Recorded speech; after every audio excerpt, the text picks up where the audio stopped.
Okay. So good morning, everyone. Welcome to the First Insight Symposium. I'm Sayako Ueda from Japan Women's University, and I'm honored to be chairing today's symposium. Our theme today is innovative medical robotics, bridging neurorehabilitation, surgical engineering, and sensory integration. We have a fantastic lineup of talks, and I hope you are ready for some exciting discussions. A huge thank you to our organizers, Nagoya University, National University Hospital in Singapore, NED, and Motors Academy for making this event possible. To start off, we'd like to invite Professor Shingo Shimoda, our project manager, to share a few opening remarks. Professor Shimoda, please go ahead. Right. Thank you very much. I'm Shingo Shimoda.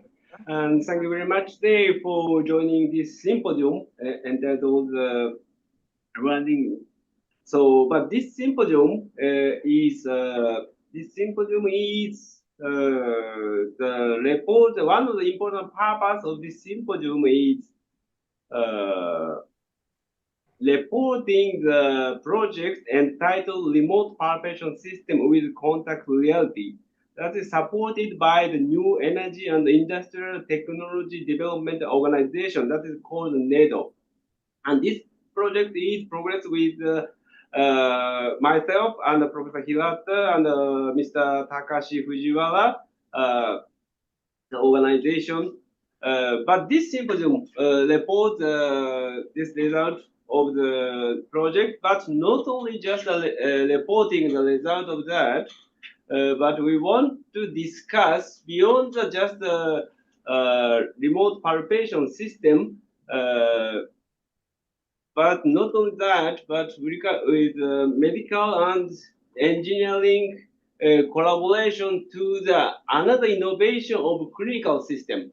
So we will hope to discuss here on that topic with the live demo of the system, the remote palpation system. So I hope the all attendees enjoy this symposium. Thank you very much. Thank you, Professor Shimoda. So next, we have a message from our research funding partner, NEDO. Please welcome Mr. Kazushi Tsubako. Mr. Tsubako, please go ahead. Thank you, Peter. Good morning. It's a great pleasure for me to participate in this international symposium with you all and to experience the demonstration of the remote palpation system. As part of NEDO Innovate Remote Technology Development Project, Nagoya University and Toyota Gosei have developed the world-first remote palpation system. And today, this system will be unveiled to the public for the first time. We'd like to express our deepest gratitude to Robotize, Motors Academy, National University of Singapore, Nagoya University, and all other parties involved for their support in this symposium. We believe this system is revolutionary and holds great hope for the future of global medicine. So we appreciate your continued support. There is nothing that ensures our growth better than something new, creative, and innovative. Thank you, Mr. Tsubako. So next, we have a message from Ms. Carey. So, Ms. Carey, please go ahead. Maybe I stand here. Okay, dear distinguished guests, colleagues, and our friends, good morning and welcome to the inaugural Insight Symposium. Innovative medical robotics, bridging neurorehabilitation, surgical engineering, and sensory integration. It's my honor to stand before you today as founder and CEO of Robot Minds. I would like to extend my thanks to our partners and researchers from Nagoya University, NEDO, National University in Singapore, and the Motors Academy. Your groundbreaking work in medical robotics and sensory integration is truly inspiring. And your close ties with our core societies make this collaboration a huge plus for all of us. Today, as we explore revolutionary concepts such as remote palpation and beyond, I'm excited about the long-term collaboration ahead. Robert Minds and we all together, it's not only means we have technology, advancing technology. We are transforming the future of healthcare and improving life worldwide.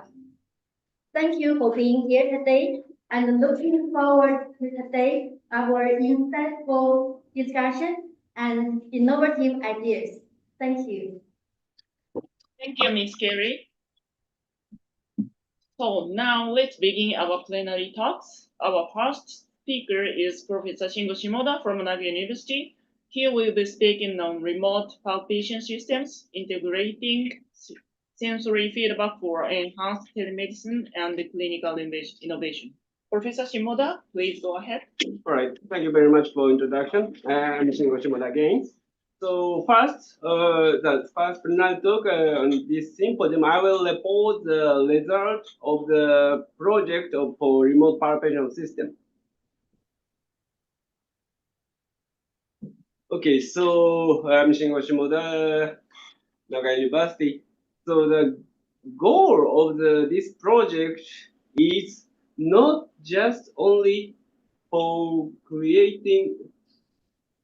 Okay, the goal of this project is to develop the remote palpation system that replicates the palpation commonly performed in routine medical practice, but not only just developing the remote palpation system, but through the development of the remote palpation system, we lay the foundation for remote technology. That is the important part of that.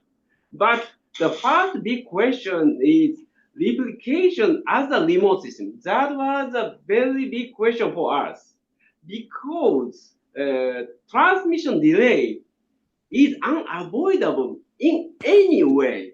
So that means that a complete replication of the consultation room in the remote setting, that is impossible. That is our start of this project.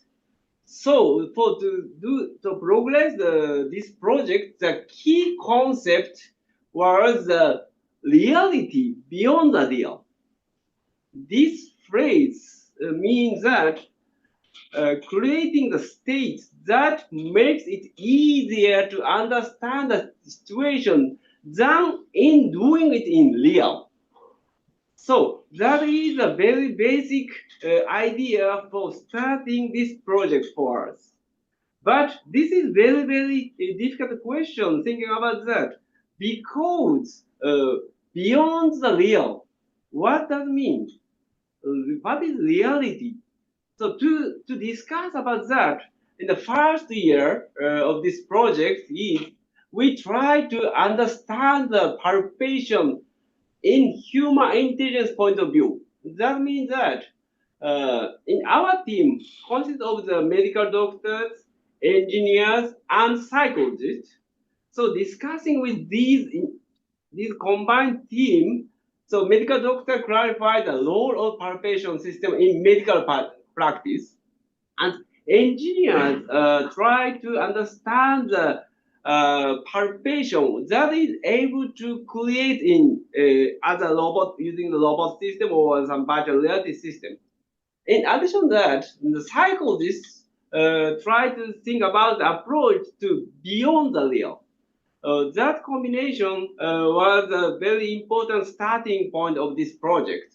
And this project was a 3.5 year project, so we used a half a year for that discussion. And we create in the second year the core technology to realize that idea. And third year, we are assembling the technology as a remote palpation system. And last year, this is this year, fourth year is a year for updating the system through the clinical test. That was the whole overview of our project. So explain the details how we did in each years, and especially the first year. The topic, what is the role of palpation? I think that half of attendees are engineer, like me, I'm an engineer. And when engineer generally first hear palpation, I think many engineers think that palpation is a diagnostic technique in which the physician touches the affected area of the patient to assess its firmness, shape, temperature, or other characteristics through the sense of touch or tactile sensation in order to determine the medical condition. So that is a very starting idea of engineer side. But medical doctor side, clinician physician side says that no. The role of palpation, of course, that is the important part of the role of the palpation, but major role of the palpation is not like that. The major role of the physical consultation, one of the important one is to be a palpation can be a trigger to formulate a clear idea about the patient medical problem. That is a very important role of palpation. And when they touch the patient, is to understand the change in the patient objective condition when the physician touches the affected area. So that means that when the physician touches the patient says, "Oh, pain, much more painful," or different part when the physician touch. No, that part doesn't feel pain. Such kind of communication is very important role for palpation. And another important factor of the palpation is to encourage the communication between the physician and patient, resulting in the emergence of the trust between the patient and the physician. That is a very big surprise for engineers. Tactile sensation, finding the condition of the affected part through the tactile sensation is not the major part of the palpation. So we start thinking what is the best way for realize this physician feeling through the remote system. And so we create the system like this. Can a patient be examined effectively through remote touch? This project aims to develop a remote palpation system that bridges the gap between doctors and patients, transcending physical distance. 今日は肘の痛みを相談したいと思って遠隔診療ブースに来ました。 Within this remote palpation system, doctors engage with patients in a virtual space.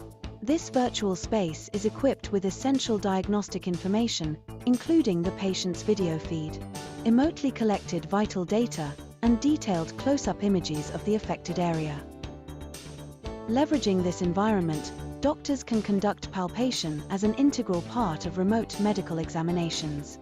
Patients, meanwhile, interact with the doctor's avatar and gain easier access to more information than during a face-to-face consultation, as relevant data is displayed on a screen in front of them. The patient-side system features a palpation manipulator designed to apply tactile pressure precisely to any desired location based on the doctor's input. At its tip, a fingertip sensor houses 6 ultra-compact 6-axis force sensors within a fingertip-sized unit, allowing for autonomous and precise control of tactile pressure. On the doctor's side, a device called the haptic iodol is utilized. This dummy arm replicates human skeletal, muscular, tendon, and vascular structures. Fluid is injected into the dummy to adjust its softness, allowing it to approximate the patient's general tissue softness. The doctor's hand movements are continuously tracked by a motion capture system, rendered in real time within the virtual space, and transmitted to the patient's side to communicate the doctor's palpation intentions. Furthermore, the doctor's fingertips are equipped with a soft actuator known as e-rubber, which possesses material properties resembling human skin.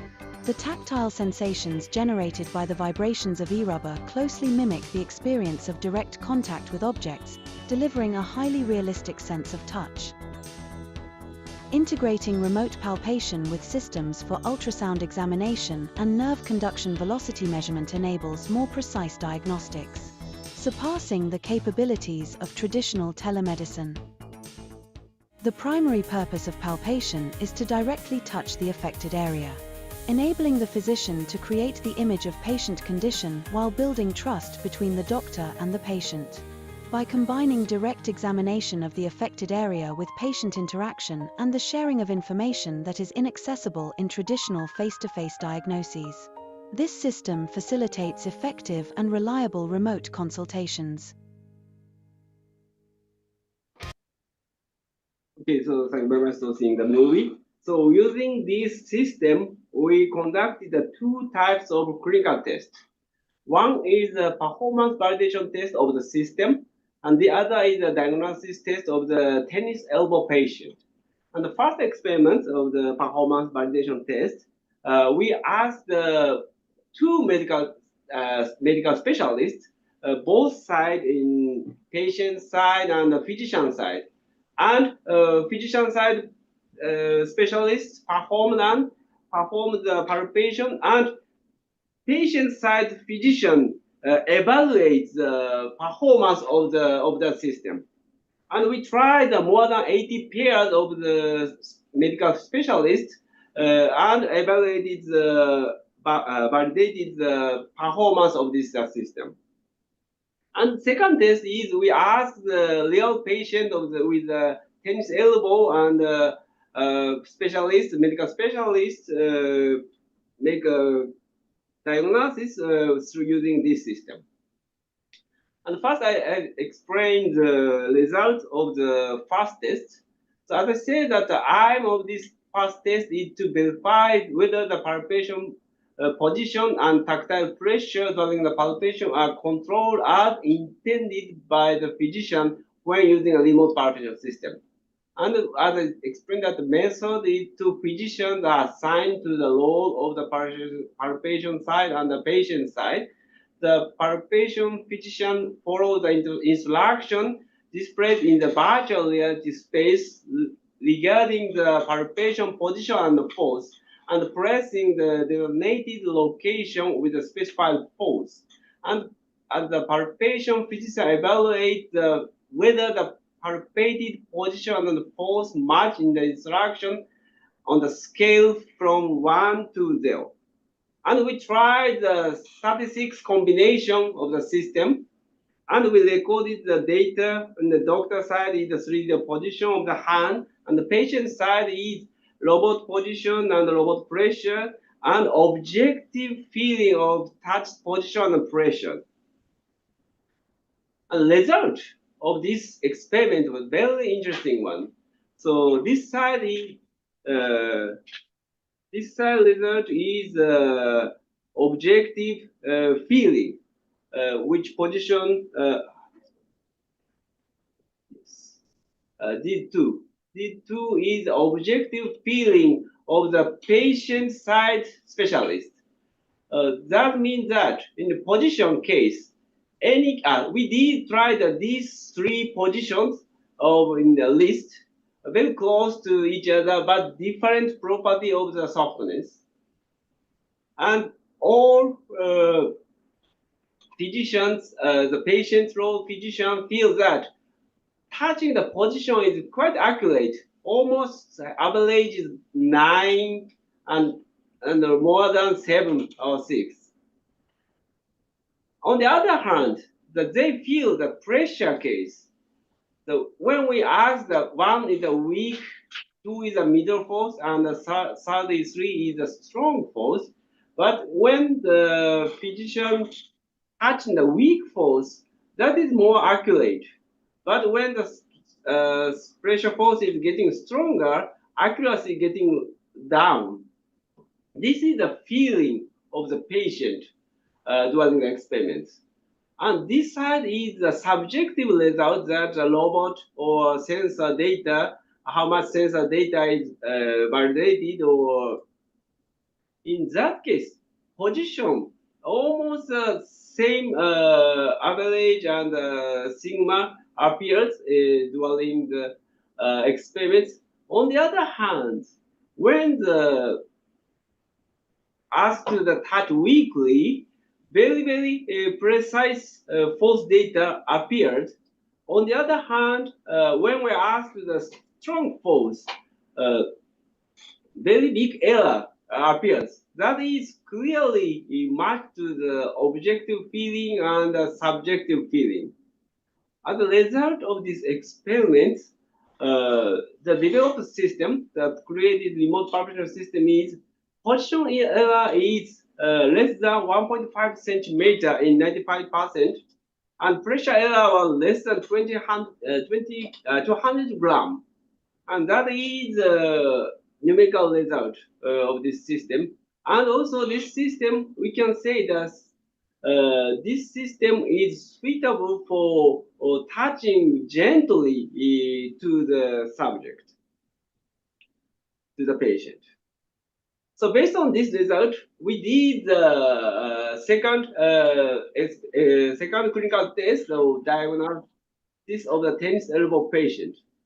In the process of these experiments, we first had the medical interview using this system, and then we move to the palpation or touching a specified position, and we going to the showing the anatomical problem for the patient, and then we finally use the echo system to final check of the patient problem and showing the treatment options.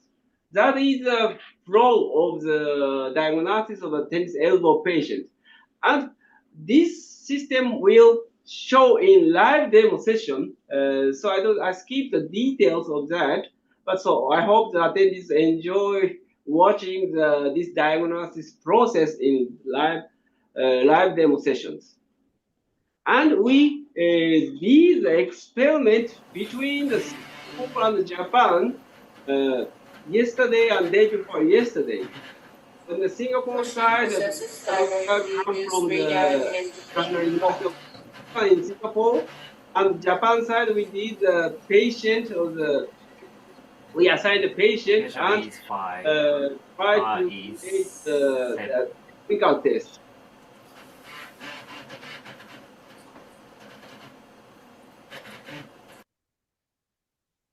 This is an overview of the test. So the summary of our result of this project is that, so as I said in the beginning, that our goal of this project was that to develop the remote palpation system that replicates the palpation commonly performed in routine medical practice, and thereby laying the foundation for the remote technology. Another important result is, of course, that we successfully completed the system with the potential to perform actual palpation in remote way. That is a very important result. But the most important finding through the development of this system that can be the foundation of the remote technology is we need an understanding of human factors. That means that why can palpation serve as a trigger of formulating a clear idea about the patient medical problem? Or why can palpation foster trust between the physician and the patient? To answer these questions, just engineering technology is not enough. Why patient feel the physician can create idea? That is because our tactile sensation can stimulate our past memory, and physician can use that one. That is a very important factor for tactile sensation. Tactile sensation is not good to use a logical thinking or the that is almost same that when the physician touch to the patient, patient feel physician emotion is encouraged by touching. Such kind of human factor is very important to create or to develop the engineering system. That is a very important finding for this project. So I want to say here that for the further clinical innovation, we need a further understanding of human beings or deeper discussion with in different fields of patient. That is a very important finding and message to the further innovation, clinical innovation. At the end of my talk, I have to acknowledge the NATO that supported this project, but not only the NATO, many companies, many colleagues. I fully appreciate your contribution to the success of this project. So thank you very much. Thank you for interesting talk, Professor Shimoda. Unfortunately, we don't have any time for taking questions and comments. So if you have any comments and questions, please use Zoom chat function. Okay. So next we have Professor Hitoshi Hirata, also from Naga University. His talk will cover principles of multimodal sensory integration and sensory motor association and the therapeutic potential of sensory modulation for dystonia. Professor Hirata, please go ahead.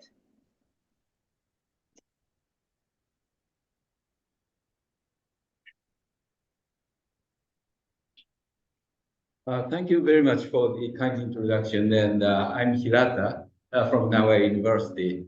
And today it's a great honor to give a plenary lecture in this international symposium. And this is the title of my lecture, The Principle of Multimodal Sensory Integration, Sensory Motor Association, and Therapeutic Potential of sensory modulation for dystonia, a kind of abnormal motion disease. And before talking about the secret of sensory perception, I'd like to ask all of you why we move. And my answer is we move to maximize our chance of survival by seeking environment that best facilitate allostatic adjustment. And I guess many of you knows what homeostasis is. Homeostasis is a term to describe the automatic adjustment of a body system, organ systems, but allostasis is more than that. In order to survive this harsh environment, homeostasis is not enough. We need to adjust, our physical body system as well as emotional, regulation, in order to, in response to the environmental changes, including threats. For example, we need allostasis to survive, in a fight or flight situation. If you are, stupid, you'll be killed, right?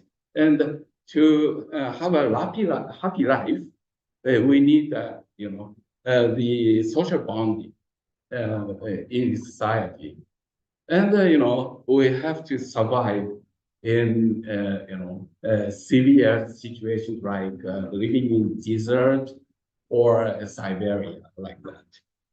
And to do that, the key term is a sensory motor integration. When I and Dr. Other hand surgeons, think of functional reconstruction, we tend to focus more on motor side. But we cannot create an appropriate motor program without sensory information.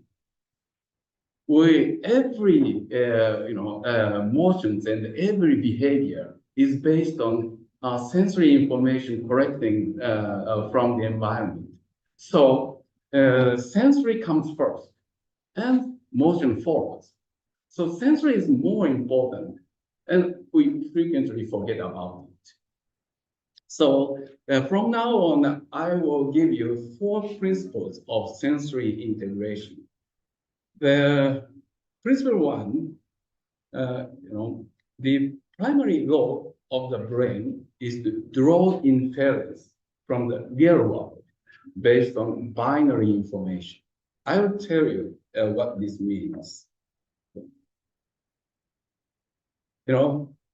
As you see and understand from the MRI, our brain is encased in the thick and hard skull. So it exists in the real dark. So the brain has never seen, hear, or taste real world throughout life.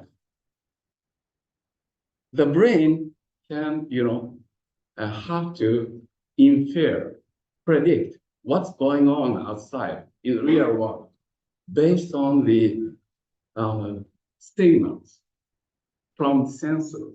And importantly, all the physical stimulus, like, light, vibration of air, or a vibration of material or temperature, everything is sensed by the receptors inside the sensory organ, but actually transformed into the electrical signal.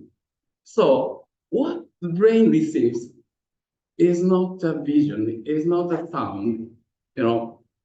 What the brain receives is just a so-called active potential, wave of electrical waves, and infer the world based on the signals. And the biggest issue of our nervous system is the very slow conduction velocity. Inside the nerve, the signals travels at 70 meters per second or so. It sounds like, it's fast. But as compared to the light or electromagnetic waves, which travels 300,000 kilometers per second. So it's very slow. So if you touch something with your fingertip, then the signal arrives at your brain almost 20 milliseconds later. And to perceive the signal for the brain, it takes more than 100 milliseconds. So it's very time consuming. And if you look at the cerebral cortex for sensing, you will notice the structure is very consistent, very little difference. So, and structure frequently tell the function. So from this knowledge, we can imagine, they are interchangeable.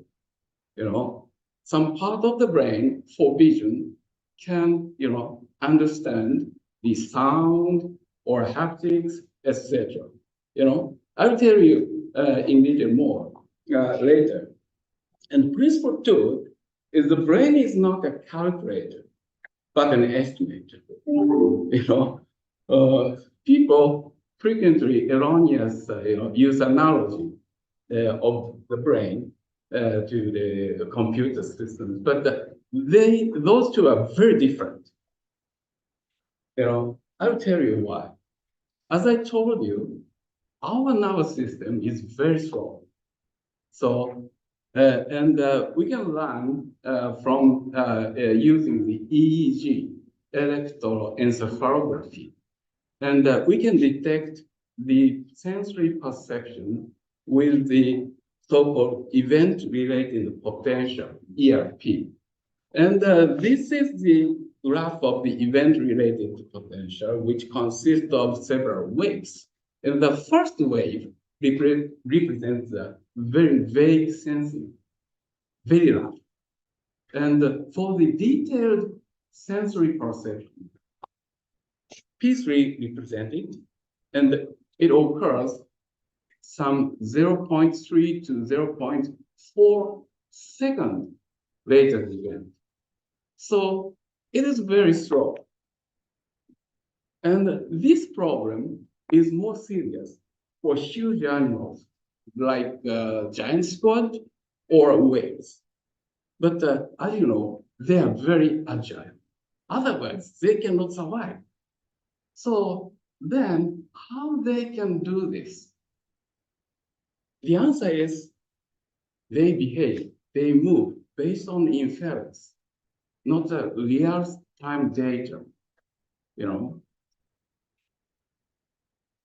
And this, way of, brain function is has already been mathematically, modeled by the Dr. Carl Friston, who is well known for his enormous citation, incredible high citation, and his, hypothesis, known as a predictive coding model, tells the brain generates predictive sensations based on remote sensory information, like such as visual and auditory, and decide how to behave based on these predictions, which are constantly updated by real sensory feedback from the body, which arrives at the brain some 0.3, 0.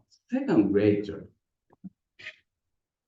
And this is this slide shows, how information flows inside the brain. But I want to point out the red arrow, the sensory. You do something, you feel something, but the sensation is not a real one. It's an imaginary sensation created by your brain. So you are all being tricked by your brain. And I learned this when I trained the robotic microsurgery in Strasbourg in 2013.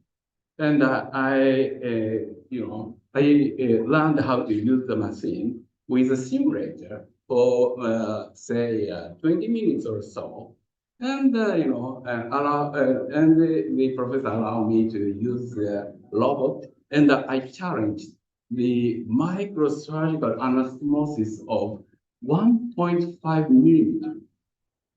And Da Vinci is do not provide any haptic feedback, but I somehow succeeded in suturing without any failure. And Dr. Sandeep, I'm sure you can do it, because I got very vivid imagery feeling. So I knew how much tension be created in thread, or how much forces I put on the nail or on the tip of the nail, the device. So this is a very delicate procedure, and it takes long to master. But for the explained microsurgeons, we can do without any difficulty, because thanks to our brain's ability to inference and provide a very precise imagery sensation.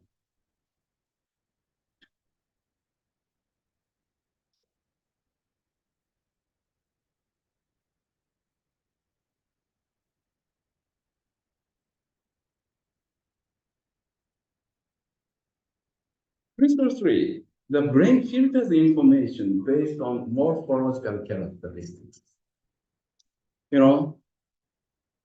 Everybody knows hand is a very sensitive organ. extremely sensitive. And actually, we have more than 240 mechanoreceptors in the fingertip. But when we assess the patient with this device, 2-point discriminator, ordinary people cannot discriminate 2 points with 3 millimeter or less distance. So although we have an extremely huge number of receptors, our resolution is somehow very low. Why? Because the haptic system uses lateral inhibition. This is function. If one receptor is stimulated, then brain stops receiving information from surrounding receptors, which makes the contrast very clear. So skin is more sensitive to spatially varying surfaces such as bumps, dimples, and edges. And tactile exploration is a process to filter information based on morphological features. And some sensory system is less responsive to spatially uniform surfaces. So we need to utilize this knowledge to our remote palpation systems. So lateral inhibition is not unique to haptic sense. Visual, auditory, every sense uses this system to make the distinction clearer. Principle 4, the brain does not waste neurons, but utilizes all neurons that are available by inducing cross-nodal plasticity. And I think everybody knows who Helen Keller is. He is completely blind, completely deaf, and she developed this condition at a very young age. Still, she learned how to communicate with other people using haptic sense. And during that, her brain, visual, auditory, every part of sensory cortices works. And if you train, you can acquire this ability. This research shows after 90 minutes of brain reading training, your visual cortex starts, reacting to the haptic sense. And after 9 months, the training, robust cross-modal plasticity, developed. And if you do a very delicate tasks like this, mahjong, you always use the multimodal plasticity. So, and the final, most important element for sensory, integration is memory. Many of you thought, visual information we use more capacity than haptic memory, but it's not true. We use the same amount of memory space for every sensory modalities because our brain cannot differentiate between modalities and memorize as a set. So, and as I told you, everything is received as an electrical signal. So there is no boundary. So it's easy for the brain. So from now on, with these premises in mind, we started the development of new medical technologies, diagnostic technologies, and treatment technologies. I'm going to show you 2 examples.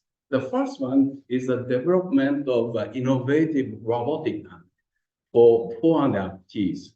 regulated by a novel AI system, which can compensate for the unconscious brain function. What is unconscious brain? I'll explain what the unconscious brain. As you see, when Dr. Tokutake trying to catch a flying bottle, he concentrated on the bottle and thought of how to grab it. So what he is trying is how to move the hand and fingers, but he never thought of how to regulate the elbow shoulder form known as a region. So your brain can be divided functionally into conscious brain and unconscious brain. And the conscious brain regulates, very specific tasks like, finger motion. But, our body consists of more than 250 bones and more than 600 muscles, very complicated and regulated not linearly, unlinearly, very complex system.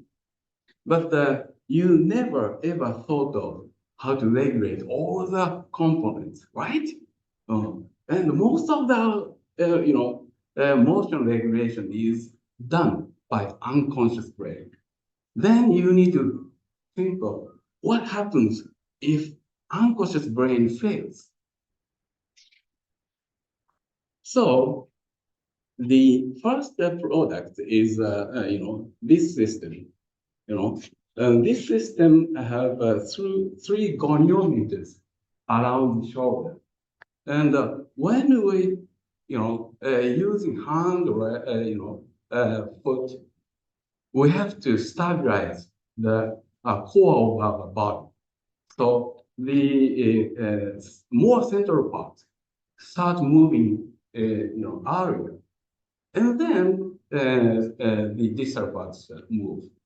So the most important basics principles for the functional reconstruction is restore stability of the proximal part. Otherwise, no functional reconstruction of the hand doesn't work. It's a very, very important, lesson for us functional reconstructive surgeons. And according to this, principle, then the goniometer around the shoulder, which detect the rotation of the humeral bone, upper, which start moving before the form, and by analyzing the motion of the proximal part, we can estimate the rotation of the distal part. No? And this is a trial we conducted employing this lady, and this lady holds robotic hand, which has two freedom of motion. One is grasping, releasing, which is regulated by her, and the forearm rotation is adjusted automatically by the tachycardia. And this number shows how much adjustment the AI made.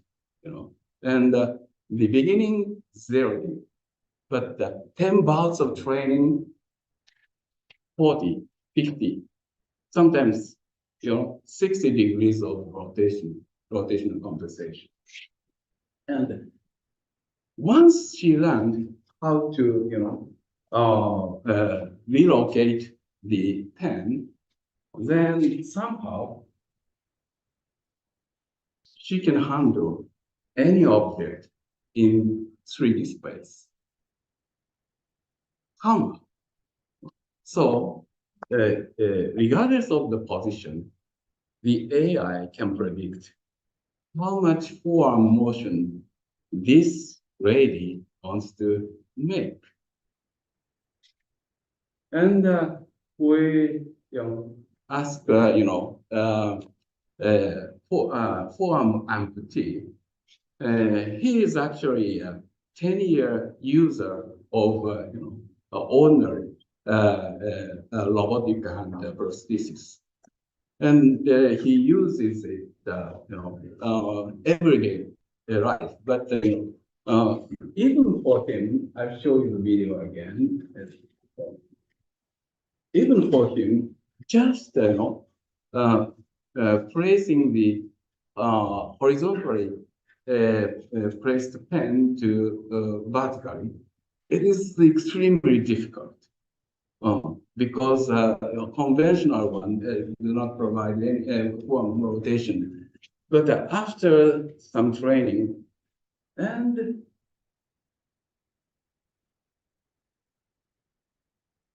he can do anything without any training. He can deal with the vertically oriented handles and even using the dials of microwaves. And we estimated the energy consumption by muscles using the application sim, and which shows 50% reduction of energy consumption after by using this system. And we evaluated the brain connectivity of brain areas involving sensory motor integration, and every part of the cortices, the connectivity is significantly enhanced. So this type of brain, accelerate your brain. And the second example is the development of innovative diagnostic technology for writer's cramp.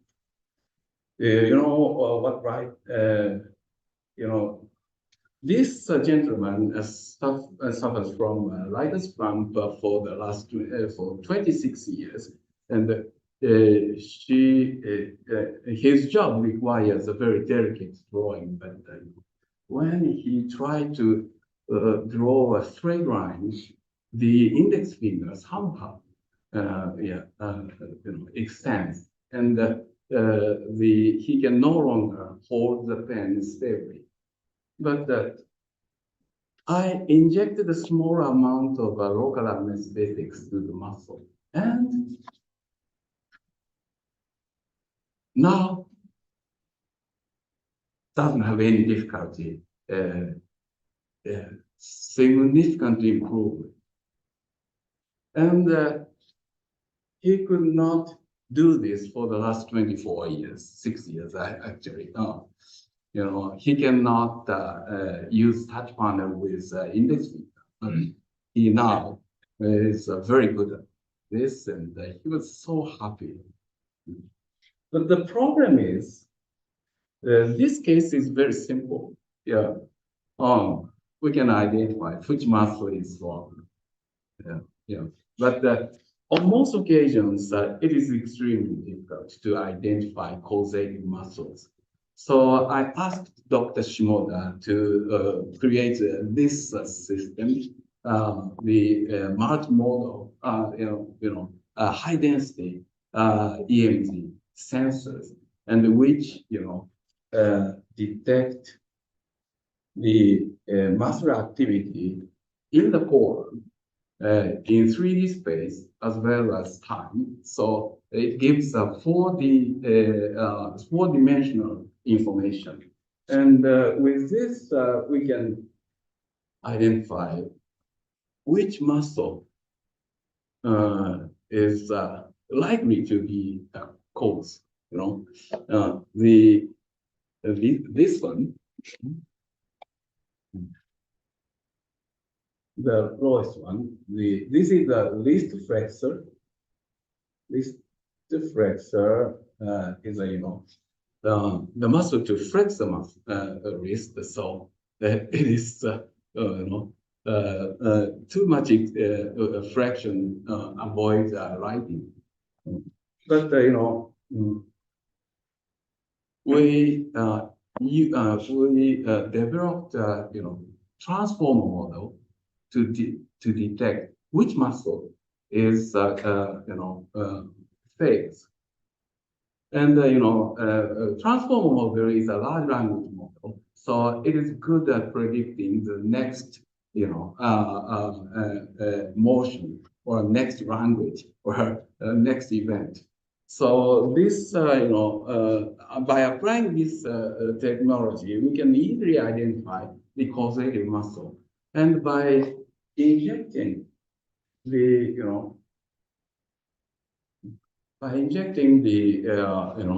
by a super specific nerve block, the patient can stop writing easily. And this technology will be demonstrated or introduced by Dr. Okajima later. This is how he writes before treatment, and this is the performance after.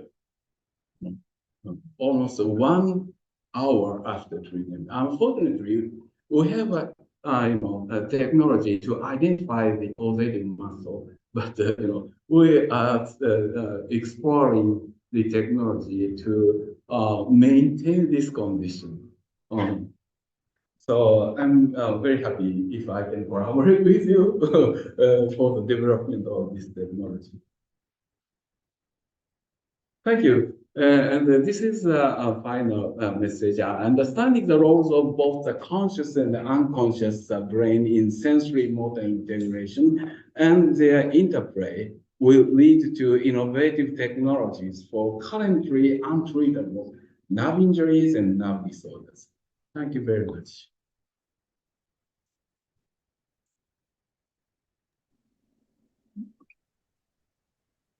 Thank you for a great talk, Professor Hirata. So if you have any question or comments, please write into Zoom chat function. And finally, we have Dr. Sandeep Sebastian from National University Hospital in Singapore. He will discuss clinical problems in hand surgery that can benefit from engineering solutions. Dr. Sebastian, please go ahead.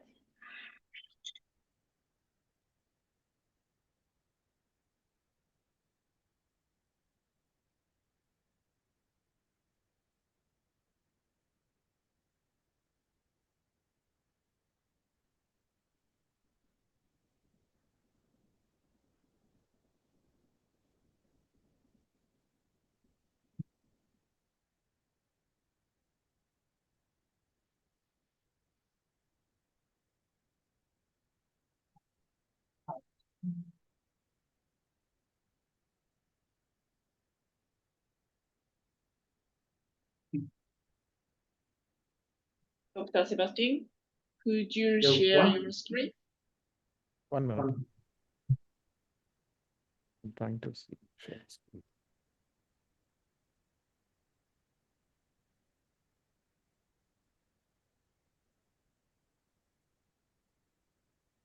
Can you hear me? Perfect.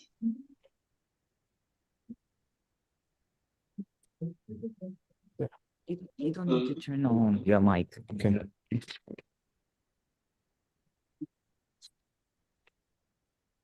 Need to double confuse. Sharing the screen.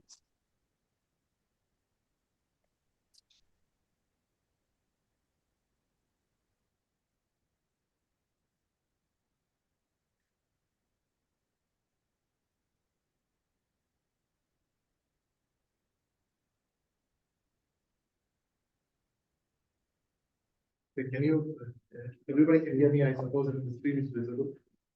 So this is a difficult act to follow after Bob Hirata, and we don't do this kind of, this level of advanced technology at any moment. I was very reluctant to give this talk, but what we are good at, we are generally the most conservative unit, and we adapt technology really slowly. And most of us are old fashioned. So I just want to discuss some clinical problems that I feel need engineering solutions. And these are simple problems, these are not complex problems. There are some problems that we worked on before. One is the flat sizes. So we typically use tissue from one part of the body to put into another part of the body. And when we measure this tissue, this measurements is done in 2 dimensions. That is, you measure length and breadth. But when you put it in another part, it requires 3 dimensions because there's a volume to be filled. And one of our senior colleagues, previously head of department, was trying to make this device which would help us measure the tissue in 3 dimensions. But in the end, that didn't work. The other thing we were trying to do is doing microsurgery on a virtual model with some haptic feedback so that we allow trainees to learn to do microsurgery. So they created a model for that. Of the other thing that we worked on is a tool to assess the outcome of microsurgery. So there's a software that tells you how well you've done the repair. So this we still use in our practice. Whereas the first 2 we tried and it didn't really succeed. The 2 problems I'm trying to discuss today are measurement of joint motion and assessment of tissue viability. So joint motion is one of our most objective measures of function, and it is a reliable indicator for the outcome of any treatment. However, there are problems with measuring joint motion. One, there are multiple joints in the hand. So that means that I will talk about it in detail. Since I'm talking to engineers, the doctors, please forgive me if it is too simple. In addition, some of the hand joints have multiple axes. And then there is a poor consistency in repeated measurements. That means if I measure the same patient's joints 2 weeks later, my measurement will be different. And between 2 people measuring in adjacent rooms, the same patient, there is a difference in measurement. But this is our primary aim of outcomes. So all the outcomes in literature are based on joint range of motion. But we can't even measure that accurately. So I think this is a simple problem that has not been addressed. And last but not the least, it is very time consuming. Even hand, each finger has 3 joints. 3 into 4 fingers, 12 joints, plus 2 for the thumb. That is 14 joints to be measured in a busy clinic takes up a lot of time. So these are an X-ray of the patient's hand showing the different joints. So the finger bones are called phalanges. And they are called phalanges because the phalanx used to represent the Roman column of soldiers. They used to call it because they stand in rows. And from that word, because these bones stand in one row, they are called phalanx. And so the joints are interphalangeal joints. Then the proximal bone is called the metacarpal, which is this bone here. And the metacarpal, then you have metacarpophalangeal joint. Then you have the wrist joint, which we typically call as the radiocarpal and midcarpal joint. And of course, I'm not going to the elbow because we restrict ourselves to the hand. What I meant by axis was that, for example, in the wrist, you can move the wrist. This is flexion and extension, but there is axis in this axis. This is radial deviation and ulnar deviation. Then there is pronation and supination. Similarly, for the fingers, most joints move in flexion and extension. However, at the metacarpophalangeal joint, we have adduction and abduction. That is sideways movement of the middle finger to one side. So there are multiple axes of movement. And lastly, to make it more confusing, it doesn't start here, it can go upwards also. So you have a range of hyperextension. Our books have a range of normal motion. So we describe motion using 2 figures. We can either use range of motion, which is 2 numbers, a starting point and an end point. Or you can use arc of motion, which is 1 number. The data given by arc is usually less. So that means you can move from 10 to 100, which is 90-degree arc, or 0 to 90, which is also 90-degree arc. So there is a difference. And to add to this confusion, we also have what is active range of motion and passive range of motion. Active means what I move. Passive is what somebody else can move for me. In a normal person, active and passive are the same. Whereas in a patient with injury, he may be able to move so much, but you can push it further. So there is more passive compared to active range of motion. And this has some implications for treatment. So our standard measurement of range of motion uses an instrument called the goniometer, and this is how we do it in our outpatient clinics. This is to show how we measure. So you keep the goniometer on the back of the finger. This protractor-like device is already very, very inaccurate. The range is given in 5 degrees, and in between you just assess it. So 0 to 90. So for example, this is my colleague measuring it. And then I can't usually read it at that distance. So after I measure it, I will hold it and bring it up closer to my eye to see. And in that time, if it moves, the range of motion has already changed. So that is for the finger, and this is showing range of motion for the wrist. So this is wrist flexion. Again, this is a protractor. So this is what every clinic in the world is using to measure range of motion. And all outcomes of all research is based on this measurement. So when I say my treatment is fantastic, this is what they are measuring. So what I'm trying to say is that all science is based on this. All hand surgical science. So this is a close-up view of the goniometer, and this is what exactly we are measuring. And certain measurements are difficult to do with the goniometer. For example, radial and ulnar deviation and rotation are it is doable, but it's quite difficult. So we all just guess. I put a pen in the finger, ask him to turn. Okay, that looks like 79. So that's how we do measurements in our clinic. Now I'm going to what's available out there. So the slight modification is a digital goniometer. So they put an inclinometer on the goniometer and it gives you an angle. So it's better than the 5 degree gaps I measure. At least it tells you 102.7, etc.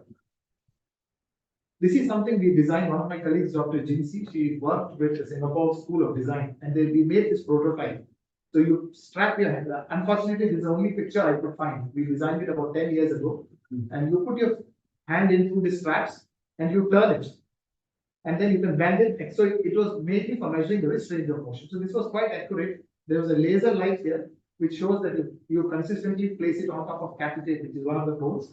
And it also had a grip strength. You could squeeze it to measure grip at the same time and rotate it, and you read the readings of that. So this was at least consistent in the sense everybody is doing the same thing. But it is difficult to put patient's hand into it sometimes. Some patients cannot move and they cannot hold on. So that makes it difficult. And it only measures wrist, it doesn't measure finger or arm.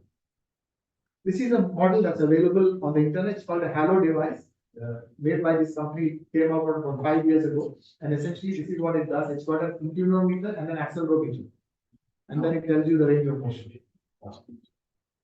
But looks very stylish, but remember, this is doing one range of motion. I need to do 6 readings for each joint. On the finger, I need to do 14 readings. The goniometer is probably faster than doing this. Maybe this is a little bit more accurate, but in the end, the time consumption is quite a lot.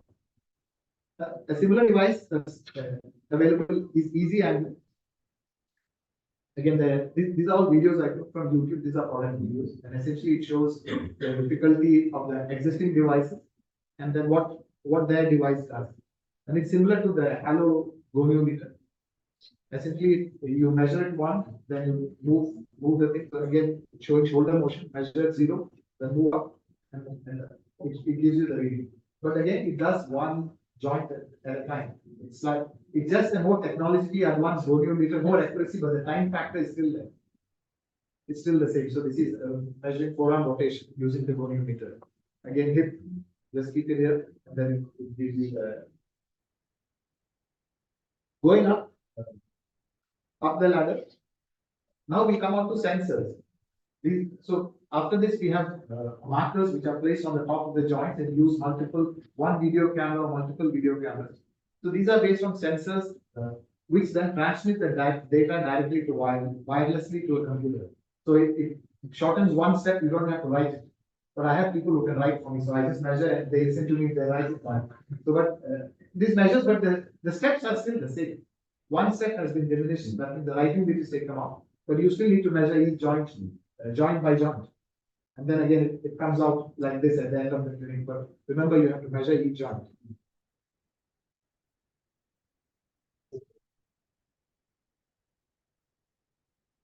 This is another company which does EMG as well as movement. But here, so this is the sensor across the knee. And so this is again, you need to place the sensor across both points and it measures again flexion extension. So I think if you're measuring one joint, this is sufficient. But if you're measuring multiple joints in a busy outpatient clinic, again, this won't help you. So now then we come on to phone apps. So after this, we now have apps on the phone, which you use the accelerometer, the inclinometer in all. So this is the iPhone app, and you can use it to measure. But again, it still has the same problem of individual joints require multiple measurements. But it is simple. But is it better than the goniometer? I'm not convinced. Because it takes the time and the measurement accuracy is not really there. So I think the goniometer still is fast. It doesn't get spoiled. I don't need the phone to be charged. There's no other cost involved. So I still feel our goniometer is better than everything else I've shown so far. Now we come on to smart gloves. So where you wear the glove, make one rotation, and then it gives you the movement of all the joints. But then the glove doesn't fit. These gloves are all for normal people, but they won't fit patients. You can't squeeze into the glove. So this is one design of a glove where they have where you can put it in different spaces and try and rotate it. But again, it doesn't. So this is the design. So it sits only on the dorsum. I think it's fine, but they haven't shown the measurement. So this is a neuro device, which is basically to help patients move their fingers. I feel this has some potential. If you add sensors and the data can be transmitted wirelessly, and at one go it can measure all the upper rotation.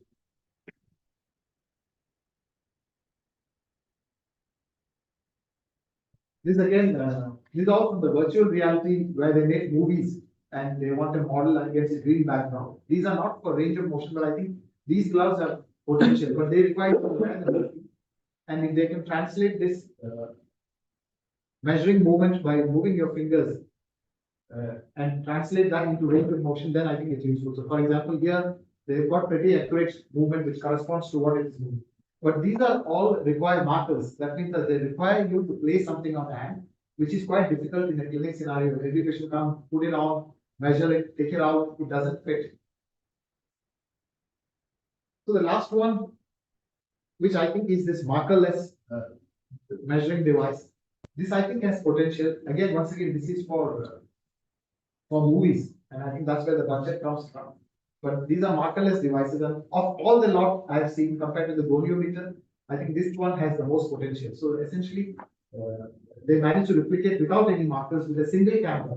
So the patient walks into a room, does the range of motion, and we will show a close up with the fingers, and so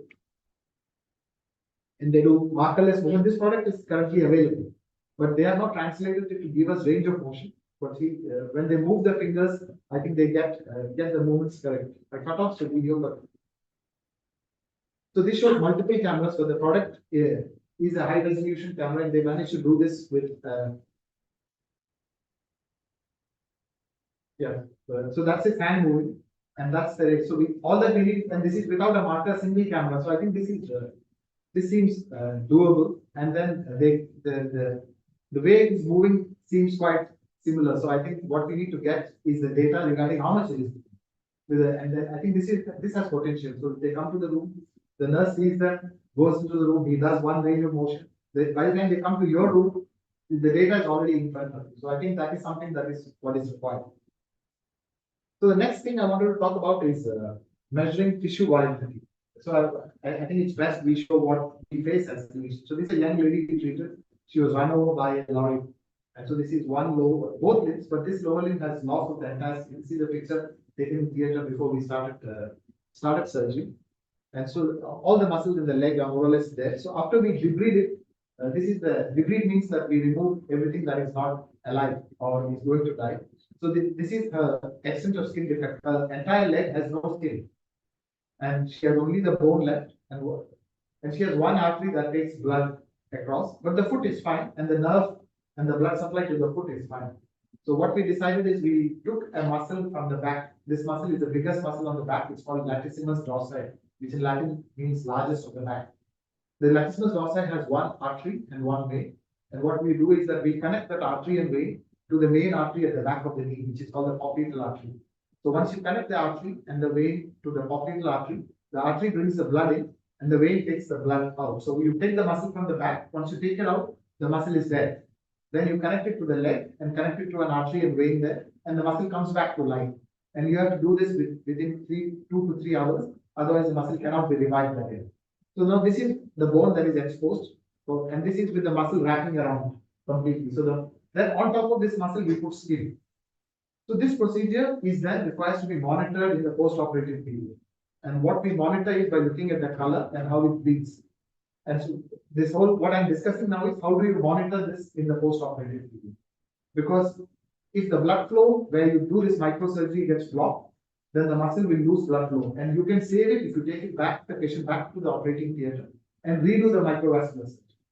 So, but you need to keep looking at it. Somebody in the ward keeps looking at it in the first 2 days. So that is what I mean by tissue viability. So this is again the latissimus dorsi muscle at the back. You take it with this artery and vein. The artery and vein are connected to a new artery and vein at the new location. Similarly, this is a hand that is cut. And so when you put the hand back, you again monitor viability. And if the arterial vein get blocked, you need to take them back to the theater again. And so typically what you do in monitoring is you have subjective measures like color, turgor, and bleeding. That means you see the color of the finger, like seen here. And so this is how you are looking at bleeding. So I poke it with the finger and see what's the color of the blood. If it's dark, that means the vein is blocked. That's why the blood has become dark. If it doesn't come, that means the artery is blocked. But as you can imagine, these are all quite primitive methods to assess whether the tissue is alive. So the objective measures that we have, these were fingers that I had background, but somehow this slide is on top. The objective measures that we have to assess viability are temperature, blood flow measurement, measuring the actual flow of blood, or tissue oxygenation. So let's just go through that. Temperature typically uses a thermistor-based temperature measurement probe. So there are two chemical compounds which react differently to variations in temperature. That leads to electrical current that is measured by the thing. So these are most temperature probes. They are quite cheap, the temperature probes, and they are made from polymer or ceramic. However, it requires significant correction to interpret the data. And so these are temperature measurement probes. We use this in our practice. And so essentially what we do is we put one probe on the tissue that's being measured and another probe on the normal side. And you look at the difference between the two temperatures. The problem is that with small skin flaps, small areas like a finger that's amputated, it picks up the ambient temperature and it's not that accurate. Secondly, it doesn't differentiate venous and arterial problems, and it requires concurrent clinical observation as well. The next is Doppler flowmetry. So basically, laser Doppler uses a receiver that emits laser light and something that detects the reflected light. So the red blood cells are moving, and this movement causes a change in frequency, which is known as a Doppler shift. And this can be detected using laser Doppler flow on the receiving thing. So this is how a Doppler flow meter looks like. It has good outcomes. It can be used for both buried as well as skin flaps. However, it is quite expensive, $11,000 to $15,000 for the machine, and each probe is about $1,500 US. And then there is a repetitive use. It can only be used for a year. And flow values differ among tissues and patients, and again, it requires values are not objective. Therefore, a trend is important. Then pulse oximetry, which is what we know commonly, we see it in all our clinics, we put that. But pulse oximetry is not a function of tissue oxygenation. It is a function of lung oxygenation. And therefore, it just shows whether blood is coming to the part. It doesn't really indicate any function of how much oxygen is there in that part. The next thing is transcutaneous oxygen partial pressure measurements. This requires a probe that warms up the local area and measures the pressure of oxygen coming through it. Once again, this is not so accurate because you cannot really warm the tissue that you are doing. And so what we use in our practice is tissue oxygenation saturation. This can be measured using both deep as well as superficial tissue oxygenation.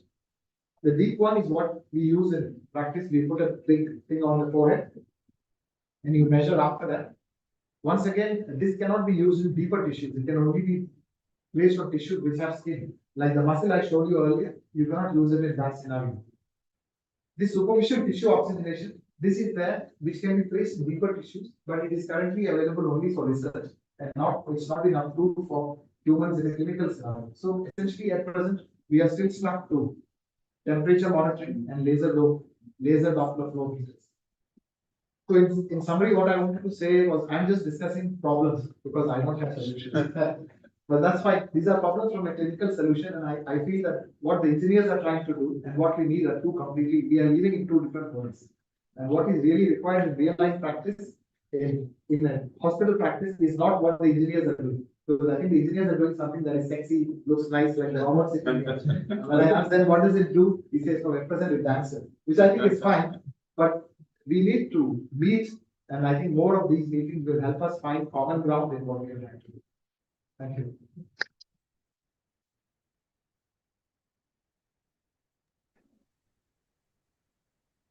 Thank you, Dr. Sebastian. That was great talk. And now we move on to the pitch talk session. In this session, 6 speakers will provide detailed presentations, some of which expand on topics introduced in the plenary talks. Please enjoy the talks and feel free to type your questions in the chat at any time. So first, we have Dr. Shotaro Okajima from Nagoya University presenting on background technology for muscle activity estimation.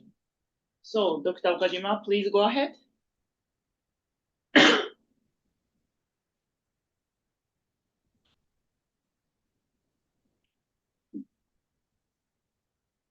Okay, thank you very much for giving me this opportunity.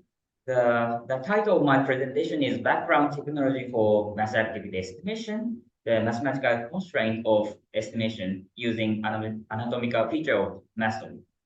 So I will explain the technological background of muscle activity estimation, which was mentioned in Professor Hirda's presentation.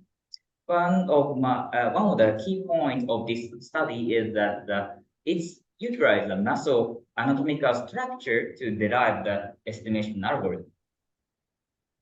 So we have developed a high-density surface image sensor and an algorithm to estimate mass activity in forearm using the surface image measuring by the high-density image sensor. Using this algorithm to estimate the mass activity and identify the abnormal mass activity can be useful in treating functional movement disorder. For example, the movies of patients with writer's cramp change before and after treatments, like this video. Yeah, before treatment, the patient can write well, but after treatment, he can write very well. I will explain the detail about the estimation algorithm. Yeah, this part. Okay, the high density surface imaging sensor can be put on the forearm like that. It's like a band style, and measured points are distributed along the forearm as shown in this figure.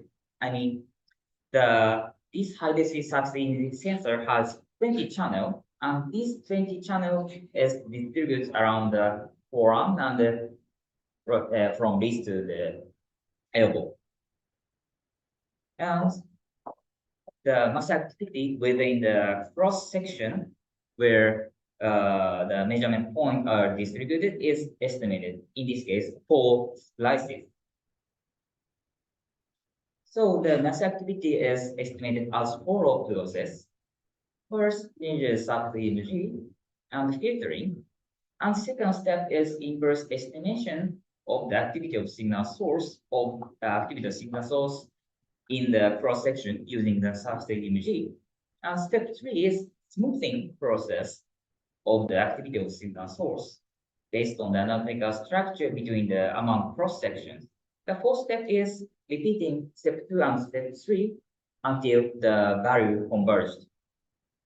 And step 5 is converting the activity of signal source to make a matter activity and make a visualization like heat map style.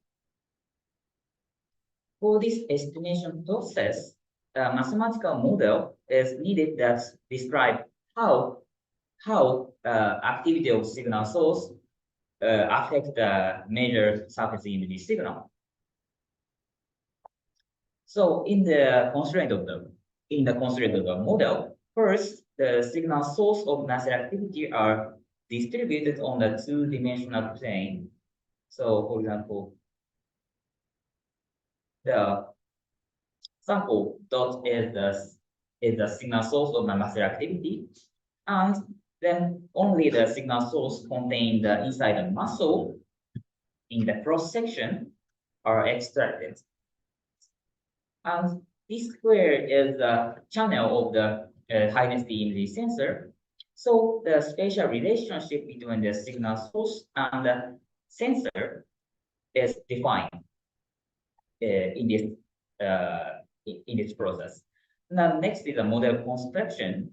This model represents the signal attenuation from signal source to the sensor. And this is determined by the length and electrical conductivity of the tissue. For example, yeah, in this case, here is a signal source, and here is the channel of the high density sensor. For example, in this case, there is a length of the muscle and length of the bone, length of the muscle and length of the fat. And with these electrical conductivity, the model can be calculated based on the graph theory. I will skip explanation about the graph theory because it is so complicated. But by using the graph theory, the model can be calculated. Then using this model, in this case H is a model.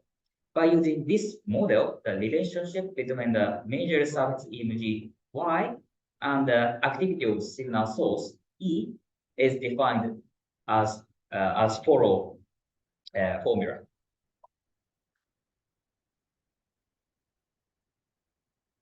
So, and estimating a signal activity of signal source is nothing more than using this formula Y equal HE to calculate unknown activity of the signal source E. And Kalbach-Leibler divergence can be used for evaluating the similarity between the major surface image Y and reconstructed values.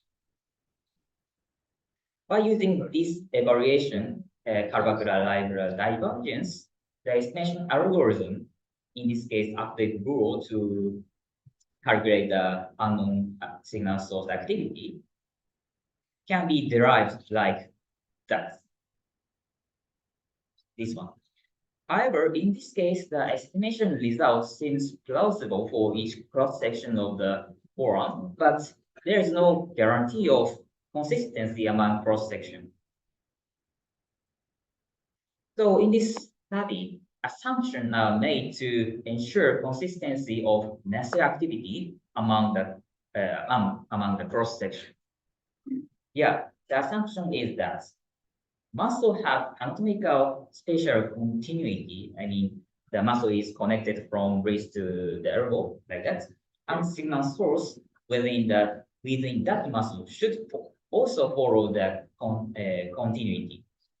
For example, it is maybe easy to imagine that signal sources belong the same muscle bundle. So therefore, activity of signal source that are assumed to be continuous is expected to be smooth activity, not discontinuous. For example, like this. For example, estimated activity of these signal source for signal source from each cross section should not be like red line. It is not smooth activity.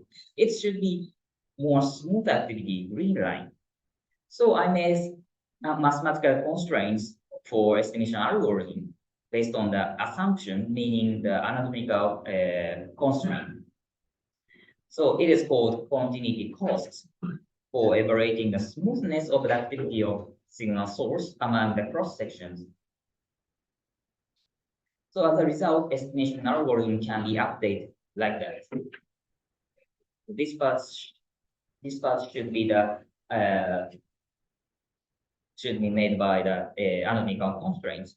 So this algorithm may be able to conduct estimation with taking into account the anatomical structure of muscle. So by using this algorithm, the muscle activity of wrist flexion motion, abduction motion, and grasping motion in wrist extension posture and flexion posture can be estimated like that. So first, wrist extension motion extends activated, and after wrist flexion motion, the flexor muscles also activated, and grasping in wrist extension posture extends activated. After that, flexor activated because of grasping. And grasping in wrist flexion posture, flexor also, of course, activated. And the mass activity of dynamic motion, like throwing, also estimated like that. First, extensor activated to hold the ball in the wrist extension posture, and flexor muscle activated because of the throwing.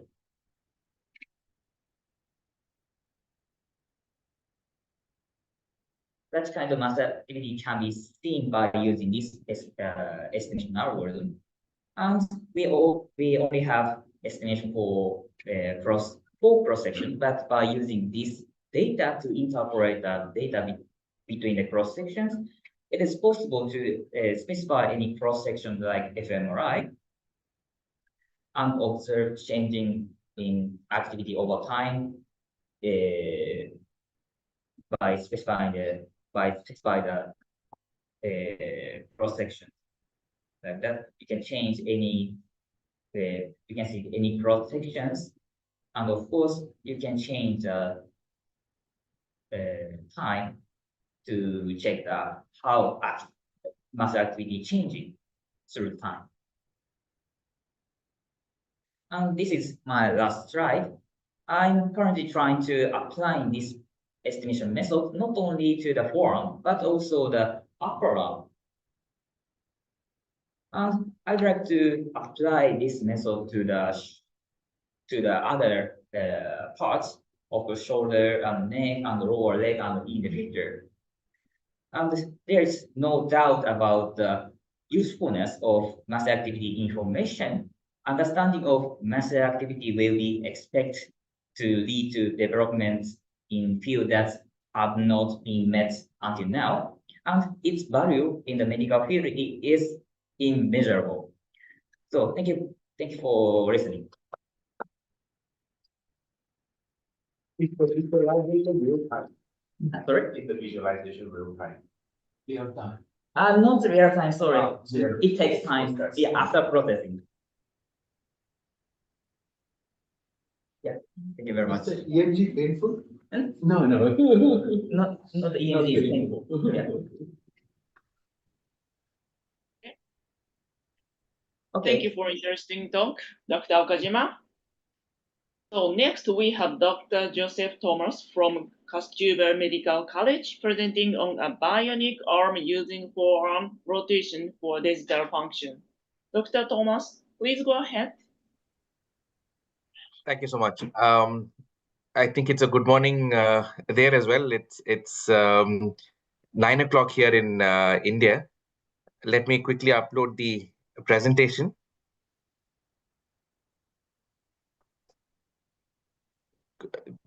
Is this visible to everyone? Yes, we can. Yep.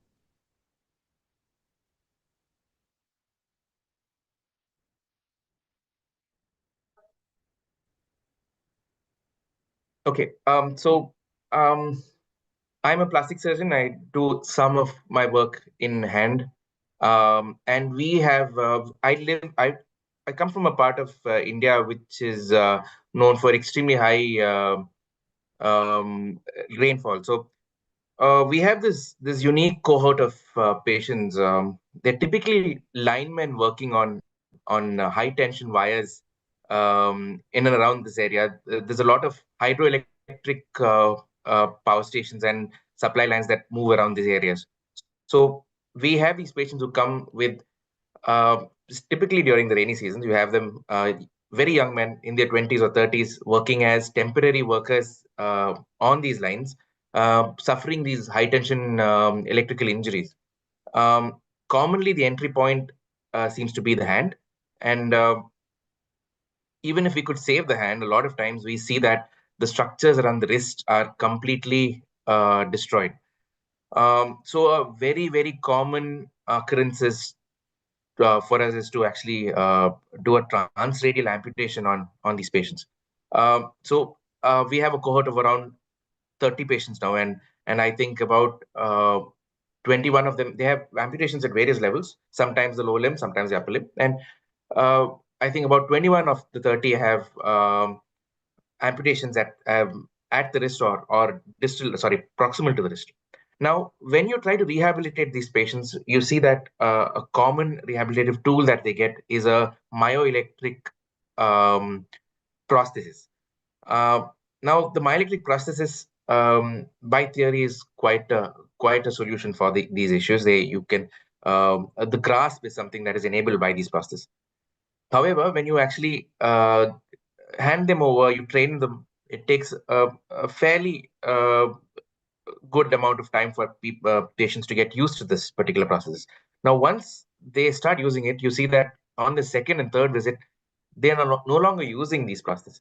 So they usually use it for social functions, going to the temples or going for weddings and any other function. That is when they use it. So basically, they end up using these bionic arms as a cosmetic tool rather than as a functional device. We kept seeing this recurrently, and we wondered what we could do about it. So then we made a questionnaire and we actually asked these patients, why is it that you are not using your process? They've paid quite a bit of money. They've been trained on it. And we imagine that there is a fair bit of functional advantage they get with these processes. We saw rejection rates of up to 80% to 90%. It is the bilateral amputees who ended up using them more often. You'd see usage of maybe 3 hours in a week sometimes. Most days they do not even use it. The stump seems to give them enough function. The hassle of wearing a bionic arm, putting it on, was not justifying the amount of function it was providing them. In effect, it was actually quite non-intuitive. So performing tasks was an extra mental effort for them. So they could manage most of the activities with their single arm as well as a stump that they had. So they gave poor utility functions, and on top of all of this, they were really uncomfortable.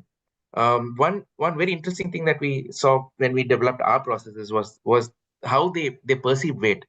Anything on the stump, even if it's extremely light, was perceived as being very heavy. So, and once again, they were difficult to maintain. The slightly lower lower processes would end up getting ruined by just moisture, and this part of the world is extremely humid. So we had this issue with discomfort, difficulty in maintaining, not giving adequate utility, on top of being a function, but on top of being expensive. Now we felt there was a need for a functional, affordable, and comfortable alternative to my electric processes. The keyword being affordable also, because we cannot use the high-end ones which do provide a significant amount of function that you see in the current day. So the key concerns were weight, affordability, comfort, utility, and another thing that we noticed was this feeling of non-self. They just were not accepting. So when you do your day-to-day activities, you use your hand as an extension of your hand as in a very intuitive manner. Rather, you do not think so much about the activity of performing with your hand. They were not getting that sort of feeling when they use the process. We were not sure if we could overcome this to any extent. But one thing we decided is we have to couple whatever function we're providing with some sort of action that the body is providing, which is in a gradient manner rather than an all or none sort of one that most of the myoelectric processes provide. So our original R&D strategy was to keep it purely mechanical. So limit the amount of technology that is there, keep it simple. So manufacturing would be easy, maintenance would be easy, and it would be naturally affordable. We thought we'd keep it body powered. Now, body powered because we thought the gradient interaction would probably be a more intuitive, create intuitive movements. Now we had to figure out which movement we can use. So we realized that in transradial amputees, some amount of the pronation supination is retained. Longer the stump, greater the amount of supination and pronation is maintained in these. So, and it is more or less redundant in these amputated stumps. So we decided we'll use this particular movement for actuating our device. We decided we'll go for modular, so we could actually customize it. Whether or not we'd go for 3D printing, at least for prototyping, we were definitely looking at 3D printing. We're making it. We wanted to make it as light as possible. So then we decided on pronation supination. You can see the third image here, where you can see even after an amputation stump, unless it is proximal to the mid forearm, you have a fairly significant amount of pronation supination that you can utilize for actuating the device. So we started developing our prototypes. This entire process has taken about 3 years now. This was when we were still an academic, it was more of an academic project. So we used beveliers to basically convert the rotatory movements into a deflection of claws. So we made the claws have a French curve. We had those. We also had those slits so that you could capture smaller devices. Smaller objects. Um, this, strangely enough, was quite functionally, it was quite adept. We were able to perform quite a few activities, and patients were very comfortable using this. However, it looked grotesque. We did not think patients would want to go around using this. So we thought a human-like hand would probably be what we have to achieve. Now, interesting enough, we have something that we want to call haptic feedback, which obviously isn't that, but some amount of impedance when a amputee grasps a stump, some amount of impedance is felt at the pronation supination level, and that can you can judge the amount of pressure you're applying on any object. So we found that quite interesting, and we thought, and this was a property of something that would be body powered. So we thought we'll keep with the body powered processes, and we'll develop prototypes which are more human like and with better functionality. So we went for the second one, where we had a lead screw and a platform. So the platform would run on the lead screw. You'd have cables attached to the platform, and they would, like tendons, move along the palm and move an end effector which looked more or less like the human hand. So we were able to achieve grasp. Crude grasp was achieved. We had some amount. We lost some amount, a great amount of the haptic feedback that we got with the previous uh, prototype, but some amount of it was retained. But it was a very stiff and clumsy hand that we could get.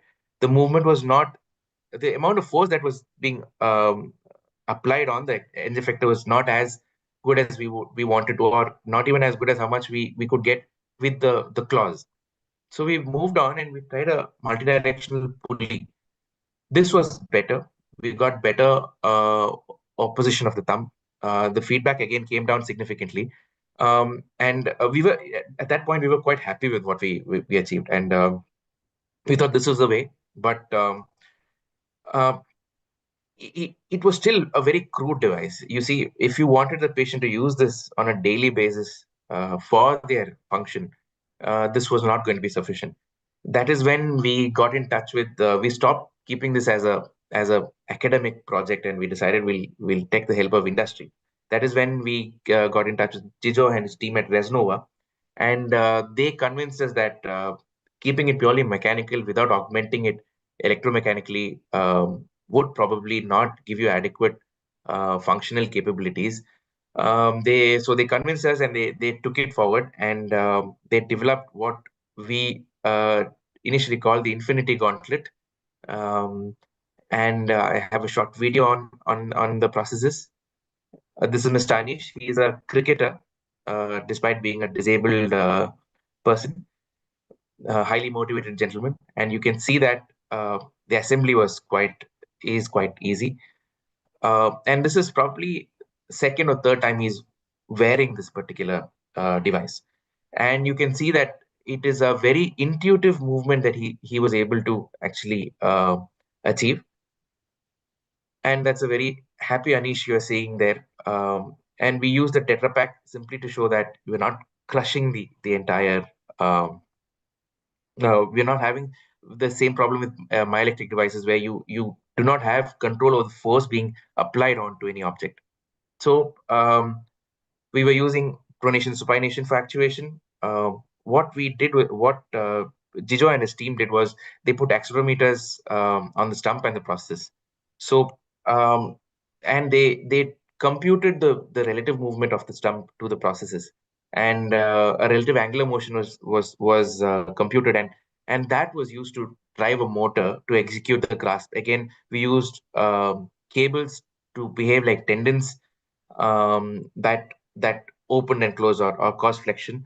Extension was kept passive with a spring-like action. Was passive recoil rather. So we had a 3D printed modular device. We were able to achieve significantly low weight with this particular model. And so we had now an intuitive grasp, we had flexible digits and an opposing thumb, and we managed to keep it down to 369 grams. And interestingly, when Anish wore this for the first time, despite it being only 370 grams, he said it was a heavy processes. Later on, did he realize that it is actually quite a low one? This is something that we will have to keep in mind as we go forward with the R&D. We managed to make it modular and customizable. So we managed to decrease the amount of weight sockets have on these processes or bionic arms.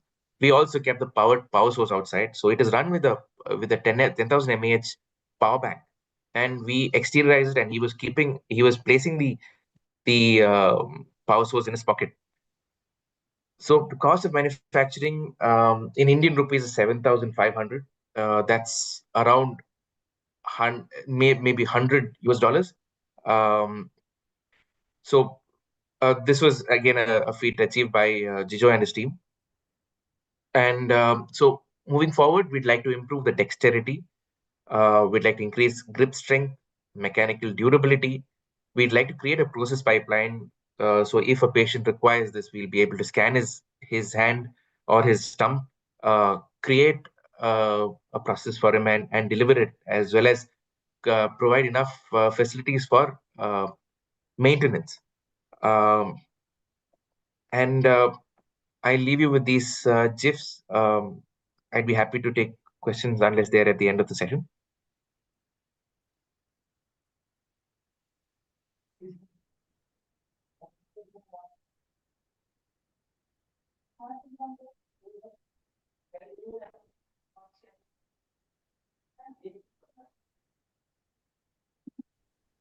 Wirelessly powered neurostimulator with precise control of stimulation parameters for restoration of functional motion.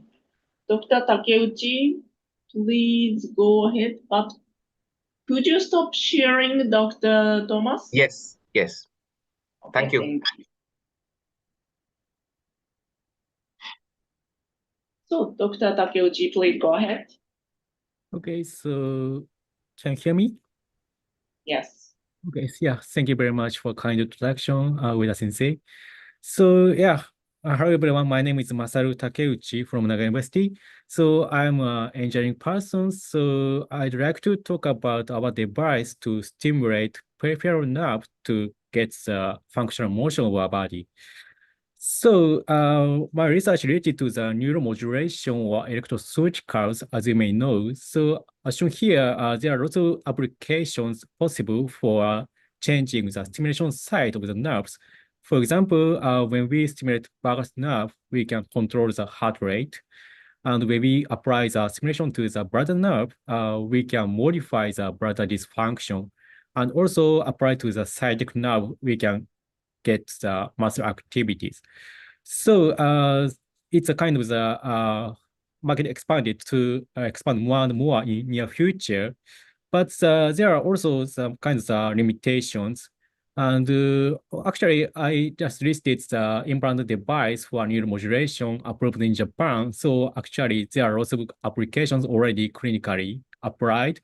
But the problem is that such a device causes size effects sometimes because they don't have the fine tuning of parameters like the stimulation current or stimulation waveforms cannot be modified precisely.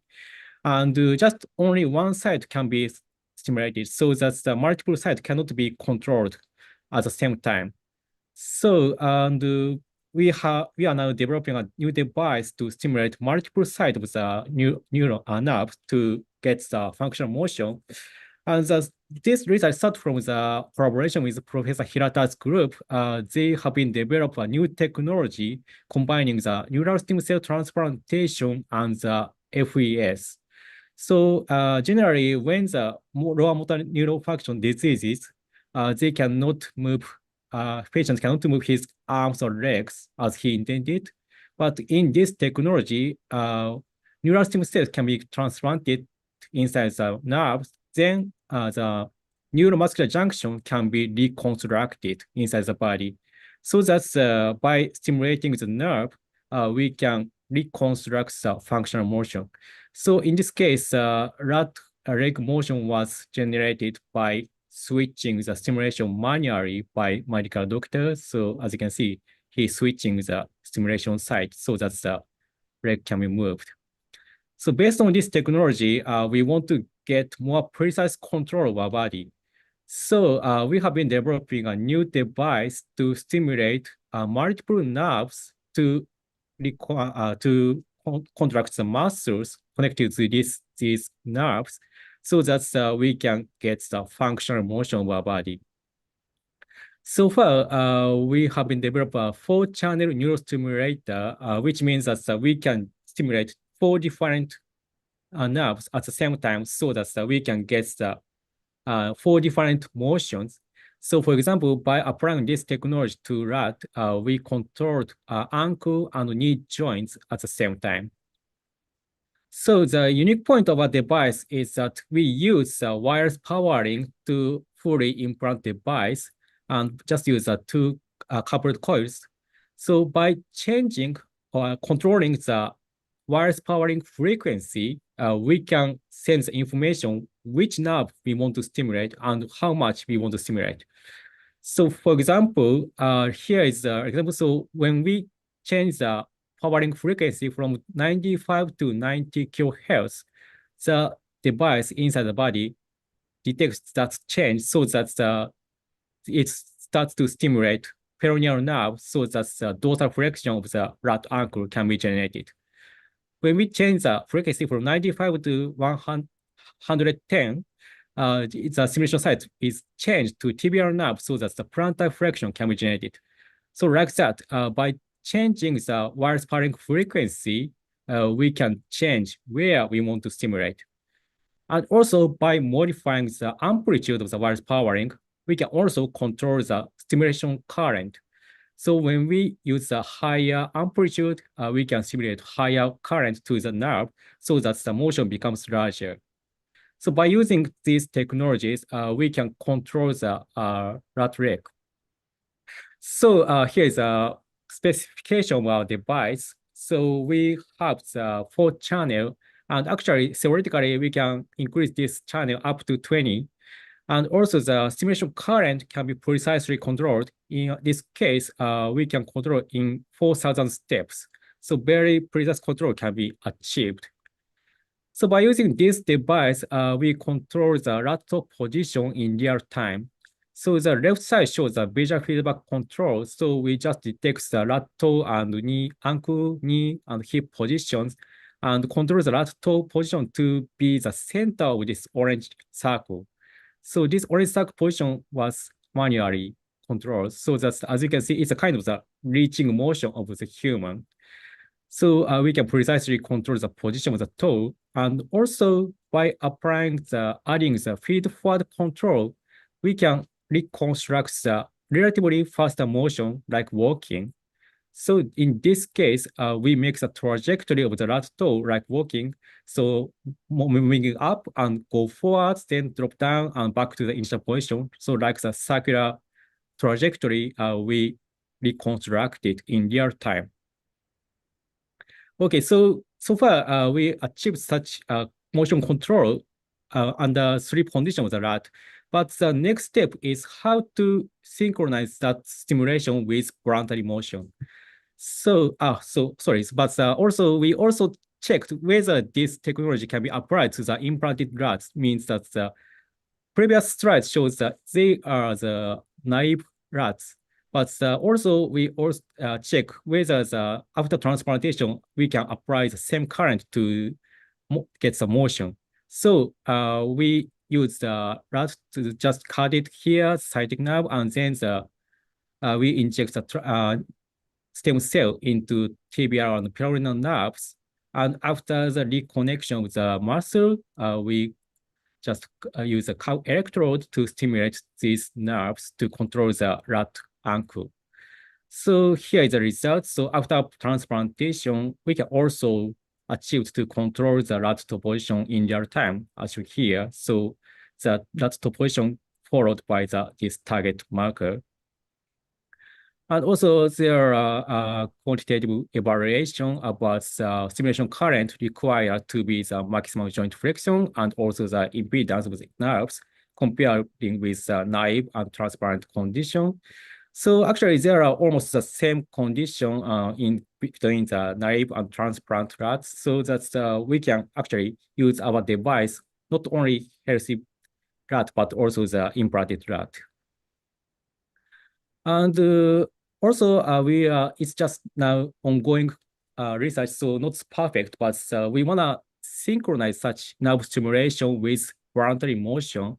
So, for example, this rat sciatic nerve was transected, so that foot drop happened during this rat is walking. So like this, yeah. So there is a foot drop. So we want to prevent such foot drop by synchronizing the stimulation to the motion of the rat walking. So we capture the rat using the high-speed camera and use the marker tracking technology to detect the motion. Then we estimate when we have to stimulate the nerve to the affected leg using the machine learning technology. So we just use a regularity in animal gauge so that by capturing the healthy side motion, we can estimate when the affected leg want to be moved for walking. Okay, so to capture the healthy side motion, we use a marker tracking technology named DeepLabCut. It's an open source library. So we use the technology to capture the motion of the healthy side of the rat during walking. So here is a result of the real-time tracking of the rat body using the marker tracking. And also from this data, we could estimate about the condition of the behavior classification of the rats, so walking or not, and also when the walking, whether the healthy side legs swing or stance face. By using this machine learning technology, we can get the information whether the healthy sides start to swing or not. Then from that information, we can estimate when the affected leg want to be moved. So by using our system, we conducted the experiment, just rat walking and the one leg, right hind leg was affected. So yeah, here is the result, just it's a preliminary result, so not perfect, but in the case without stimulation, the foot drop happens so that the normal step 6 pattern was not appeared. But by using our technology, we can increase such normal step sequence up to 34%. So it's a relative better than no stimulation, but still have far from the normal condition. So we need to do more about that. But yeah, it's kind of the preliminary result. So we have developed that neurostimulator to control the rat body, or in future we want to control our body. But also we are now trying to synchronize such stimulation timing with the voluntary motion to be more naturally move our body. Okay, so that's all. Thank you very much for kind attention.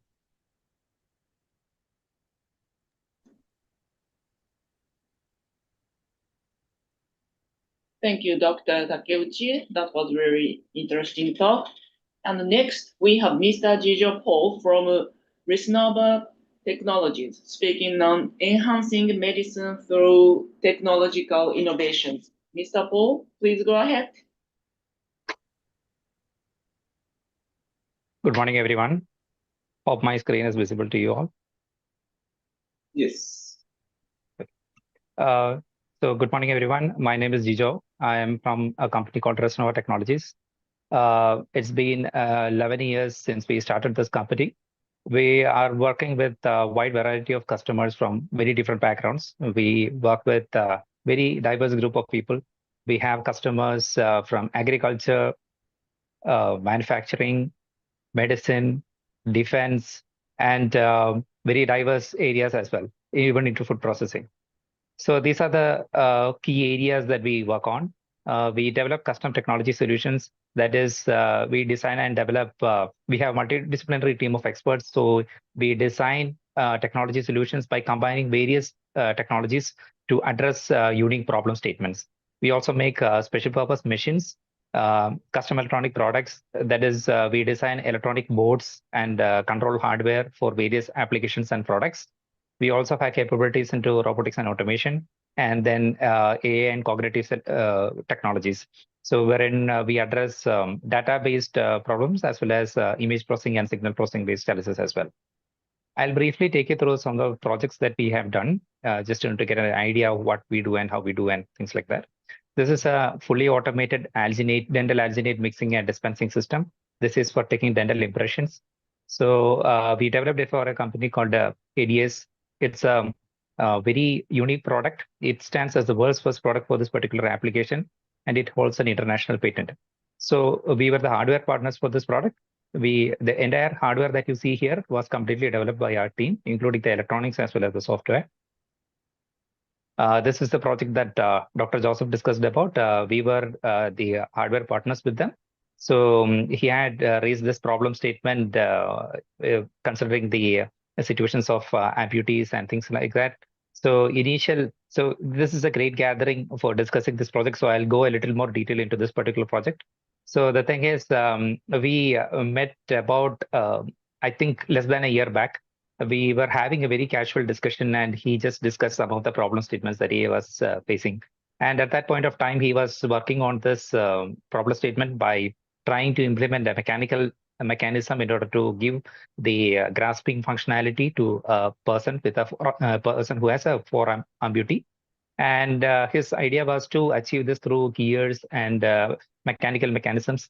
And we were able to propose, since I'm from a technology background, we were able to propose that we can integrate some little bit of electronics to get more functionalities, as well as to make the process very easy. And we had this cost consideration at heart. So the thing is, we are addressing very, very marginally low income community. And India being a developing nation, there is huge amount of need for these kind of processes because higher end products that is available from the developed markets already. So we worked meticulously in order to formulate a solution. And we achieved this within a price range less than that of $100. And we are now trying to scale this technology to higher levels. This is another area we developed embedded controllers, as I told before. So this is for dental curing applications.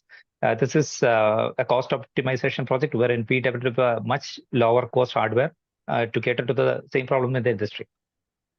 Since Dr. Sandeep sir was describing about the range of motion assessment problem here, this is the problem statement that he told me. So we are still in the initial phases of the things. So this is some of the experiments that we were doing, bouncing around the ideas and things like that. So I just wanted to just show you the problem statements from each industries could be addressed. There could be a number of technologies that we could combine, and we are trying to bring a solution here. This is not anywhere close to a solution, but we are at the initial phases of addressing that. I thought it would be interesting to discuss that here as well. This is a medicine dispensing solution that we developed for a company based out of Middle East.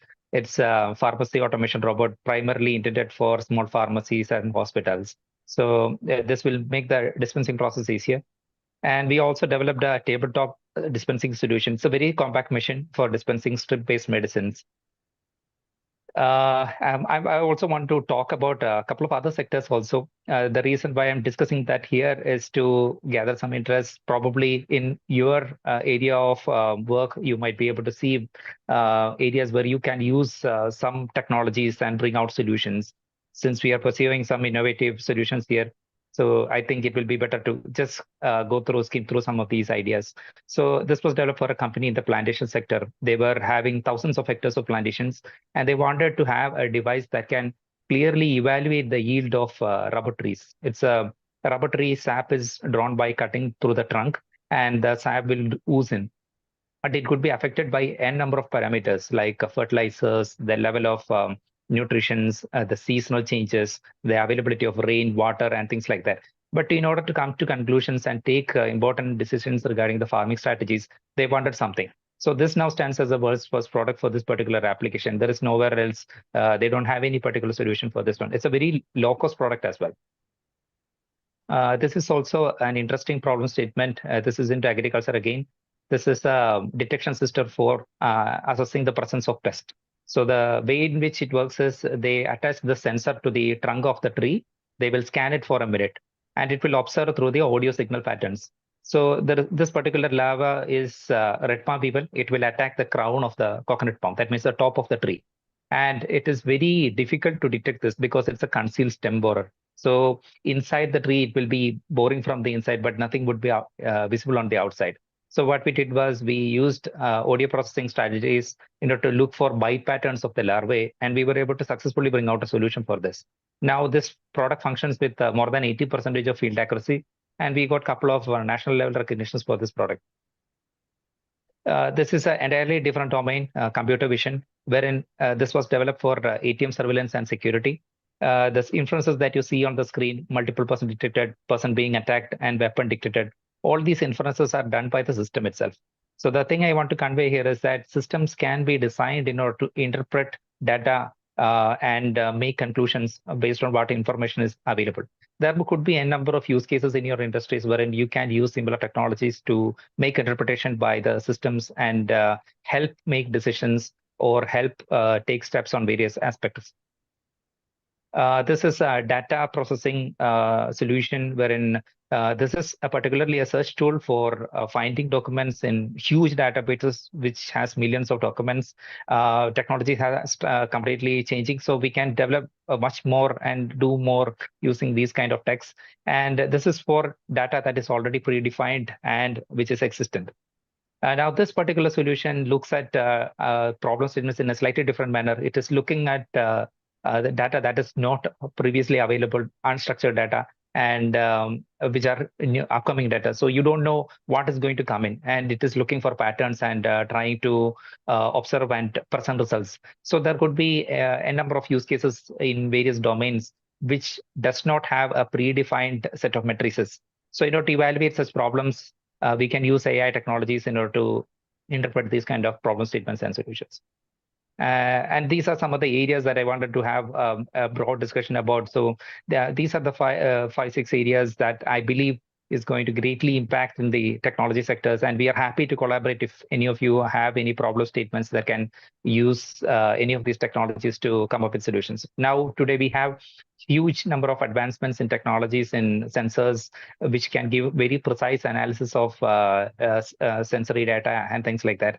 So this can greatly improve the perceptions levels and the sensitivity of the sensors, and that can drive various decision making. So this is greatly impacting the sectors, wearable health devices and telemedicine. Telemedicine, already this symposium is based on that. So it's a great area. And I believe there is huge number of technological innovations that can be added on top of that. Then AI and machine learning, because huge number of things are coming in, and we are humans have limited level of capabilities in order to go through all the content and see patterns and come up with conclusions and things like that. These technologies, I believe, is going to make huge impacts in the coming years. 3D printing is a tech I'm very passionate about. We had been working extensively on 3D printing based technologies. Initially, we only had capabilities into plastics, but now things have changed. Everybody knows that now 3D printing can help in not only in prototyping in plastics, we can do it in tissue, we can do it even in metal. It is being used in rocket science extensively. So I believe there are many problem statements that can leverage these techs. And sensor fusion is a great area because we could have a number of sensors that could sense various parameters, but we cannot overlap the sensory data using the conventional tech. We cannot overlap and cross-verify different use cases and come up with conclusions. So sensor fusion can greatly enable that. So thank you, and thanks for providing me an opportunity to be part of this event. You can get my coordinates here. You can directly get in touch with me through mail, or you can contact me. I am available on WhatsApp as well. And if you have any questions, I can answer that. Thank you for impressive talk, Mr. Paul. So next, we have Professor Denis Otomo from the University of Melbourne discussing strategic integration of intelligent robotics for advanced rehabilitation and diagnostics. Professor Otomo, please go ahead.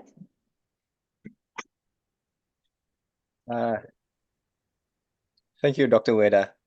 I'll just quickly share my screen.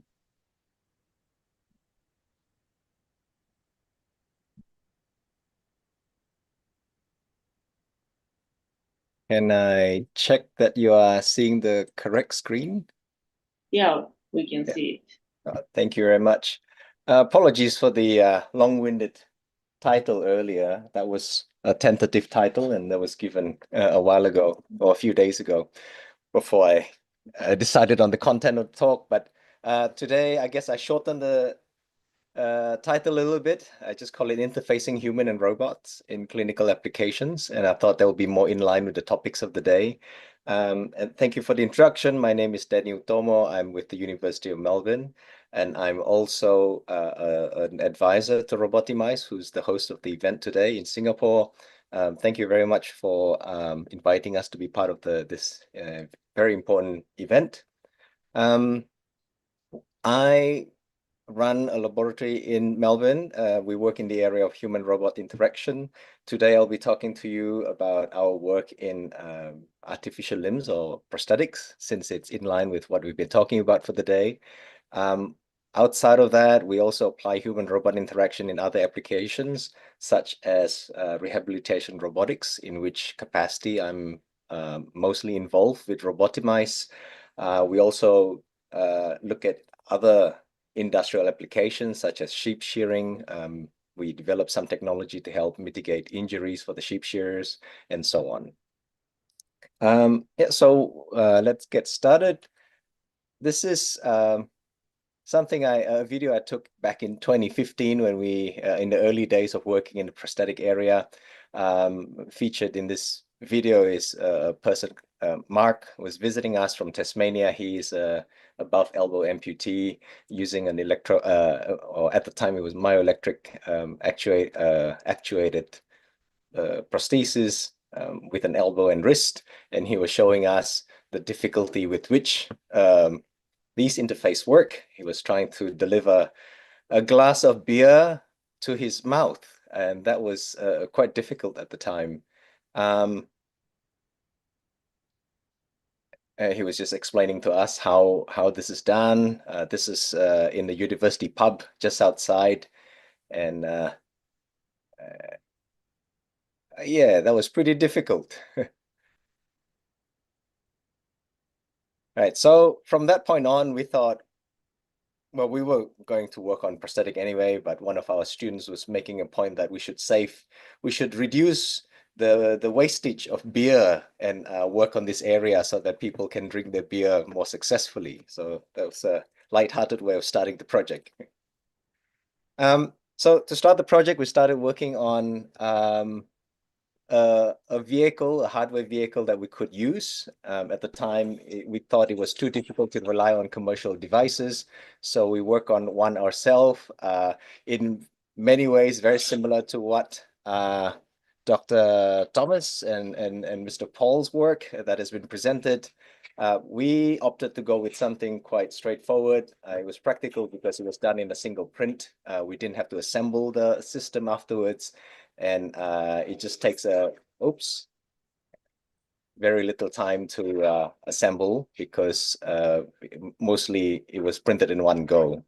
That was done a while ago, and having a system that we could work on, we then started developing the rest of the environment. To start with, we started looking at the tactile sensors, which is very related to our conversation today, including the point of palpation, which is the star of the day today. Okay. So we wanted to develop a tactile sensor to be placed onto the fingertips. And the interesting thing, I'm sure lots of people here are actually well informed of the challenges. Our fingertip sensor is incredibly diverse in terms of range, and it could actually measure very light touches as well as very heavy force as well. And in this case, we developed some of the sensors to capture that bandwidth by stacking a few very light spring on top in series with heavier and heavier springs, so that when the top part of the spring is saturated, we start to activate the heavier spring, in essence, widening the bandwidth of the measurement that we could measure. So just to demonstrate the capability, here our postdoc Ali is showing that he could take the pulse, his own pulse. It is that sensitive. At the same time, this sensor is able to measure heavy loads as well. So if I'm not mistaken, taking a pulse is by definition part of palpation, right, Shingo? So I thought I'll choose this as a project to talk about today. Having developed the sensor, we need to find a way to deliver it to the human user. So we started to use the bone conduction modality. This is something that's been used for headphones. Instead of delivering sound directly to your ear with the headphone, they stay connected to your skull and deliver the sound through the vibration of the skull.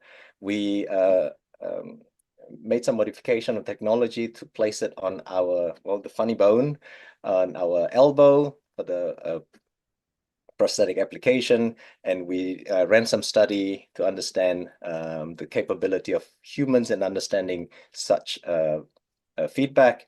Of course, we cannot have too many channels, but at this point, I don't think we needed too many channels anyway. So those are the location of the bony landmark that we apply the vibrations to, and that has been investigated to get the type of resolution it can provide.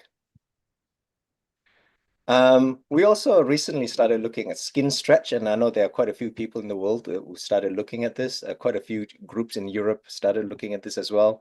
The idea is that skin stretch is one of the more natural modalities that we human rely on as part of our proprioception sensing anyway. So maybe we thought this could make a good start for us to understand where our limb is at any point in time. So questions that we studied, for instance, is to understand whether it is the velocity or the time duration of application of the stretch. So the feeling is a bit like a pinching our forearm in this case, or it is actually the magnitude of the stretch itself that is being felt. So in this case, the quick summary of the result was that we found that the actual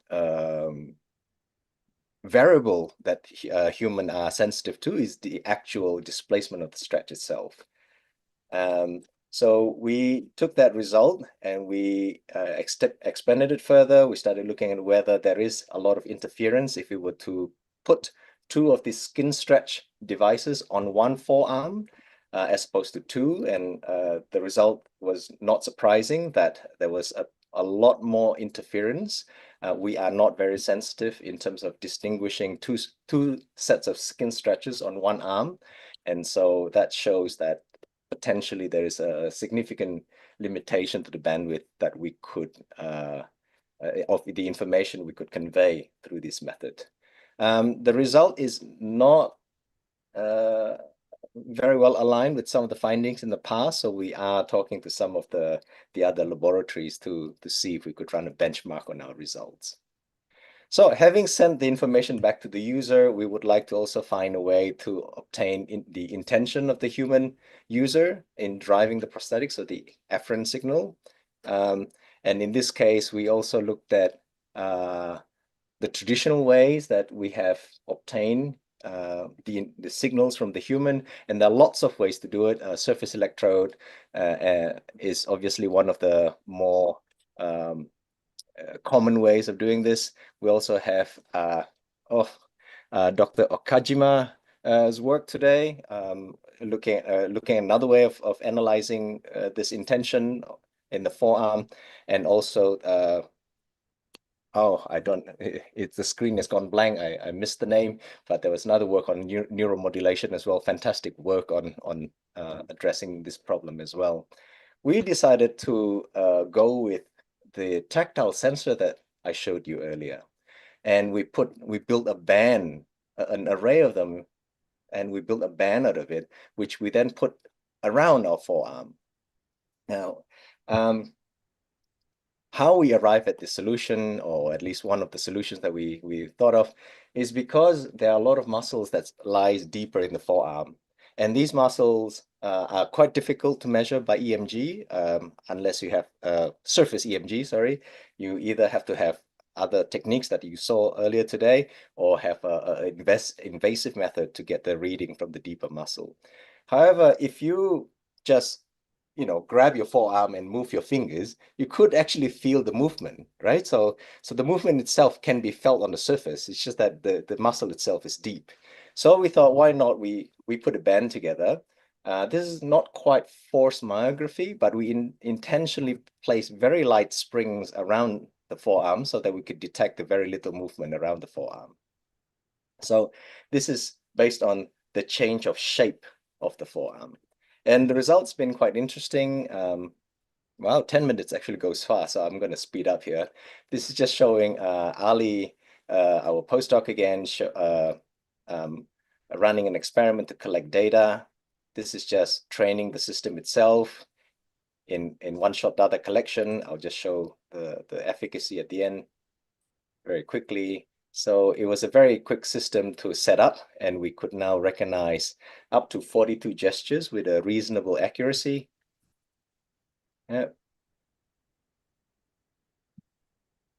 He has implemented it on a virtual reality environment to perform tasks by just reading his forearm gestures, and we've also run it on one of our participants in controlling a prosthetic hand or arm. Comparison to the state of the art, we compare it against high density EMG, which is quite a powerful system, but it is quite complex, takes a fair bit of numerical computation. We achieve the same performance in terms of accuracy in identifying 22 gestures. We also have other results, but we couldn't compare them.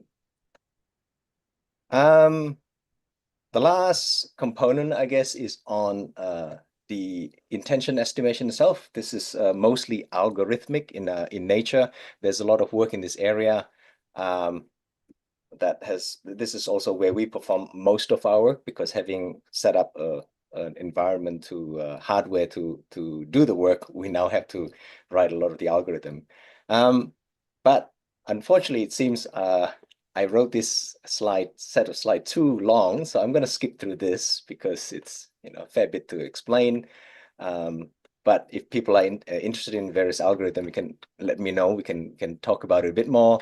I'll just end with showing putting it all together, which is just putting the whole closed loop together. We did this back in 2018, I think, where we did not have a lot of our latest results still, but we showed some good accuracy in terms of being able to perform a closed loop control of a grasp, while we also look at the secondary information as well. Last slide, just would like to update, brag about some of the output of the lab. We are very happy that 3 of our PhD students spun out a company called Vertetic, which now produce virtual training for prosthetic usage. And they're currently actually also working with Tan Tock Seng Hospital in Singapore. They have a project with Dr. Lo Yongju, and another prosthetic company called X-Limb, which produces pediatric design for prosthetic. Yep. In summary, I was just presenting the efforts improving efficacy and functionality in prosthetic devices and showing the role of tactile information in the control of the prosthesis. I acknowledge the financial support from the Velma English Trust that has been really significant, and my contact detail is shown. Thank you very much.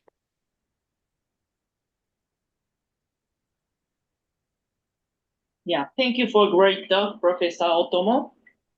So finally, we have Dr. Masaomi Saiki from Nagoya University presenting on key requirements for outstanding medical device development, evolution from advanced technology development. Dr. Saiki, please go ahead. Okay, I'll share my slide. Hopefully it's okay. Hi, everyone. I'm Masaomi Saiki from Nagoya University. My presentation is titled is a key requirement for outstanding medical device development, evolution from the advanced technology development. I'd like to start my presentation with sharing this world-leading edge of telemedicine hospital, Mercy's Virtual Care Center. Mercy's Virtual Care Center is located in US in St. Louis. The hospital is run by the Mercy's healthcare groups. They are specific for just telemedicine. Then over the 300 clinicians working for that telemedicine hospital 24 hours system. The service is mainly is for the rural hospital or clinics or sometimes the home patients. We call the hospital without beds. There are having the four major services. One is a VICU. It's a virtual ICU. The doctors and nurses monitoring the patient's vital sign and provides a dual layer patient management. And then the B-stroke is mainly it's just regional, is a local for the local hospital or clinics, where the neurologist is racked. Then the virtual neurologist is access to that local hospital and then enable the immediate stroke diagnosis. Then the third one is a V-hospitalist. It's 24 hours inpatient care. Just conduct orders tests or blood tests mainly, and then confirm the results in order to accelerate the treatment. The last one is for the home patients, engagement. And now is 3,800 patients use this service.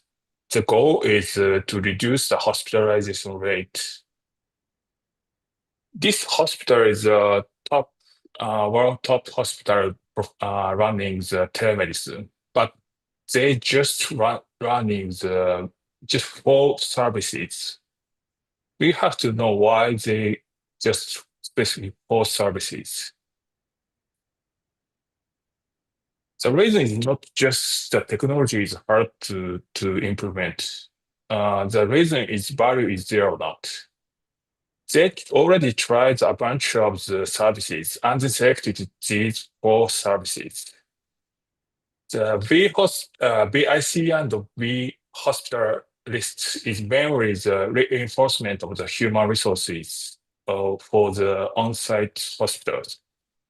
B-stroke is mainly for the the value is lies on the swift of decision making. Only in emergency cases. They tried in general medicine, but no value is there. So just for emergency cases. B engagement, clearly the value is reduction of hospitalization rate.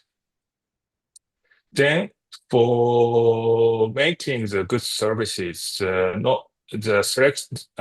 criteria of selection is not that technology is okay or not. Its value is there or not. Then we have to know what's the value in healthcare. This is one of the famous figure for the innovators. As the value is categorized of these words.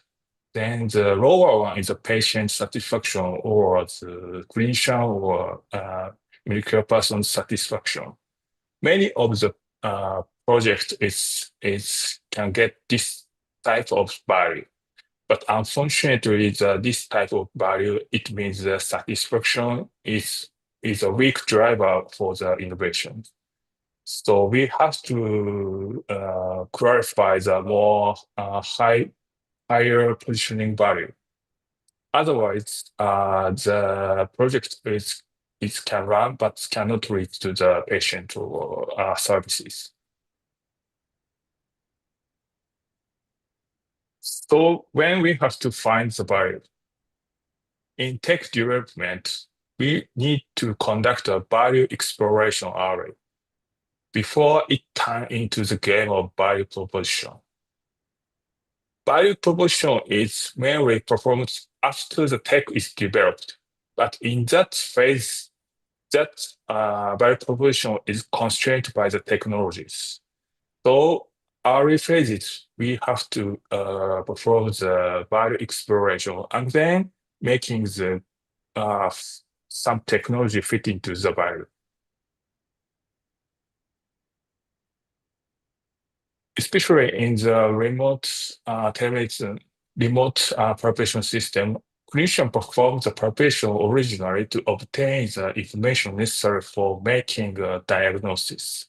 So competition is not in haptic technologies, but in technologies that provide the information needed for physician decision-making in diagnosis.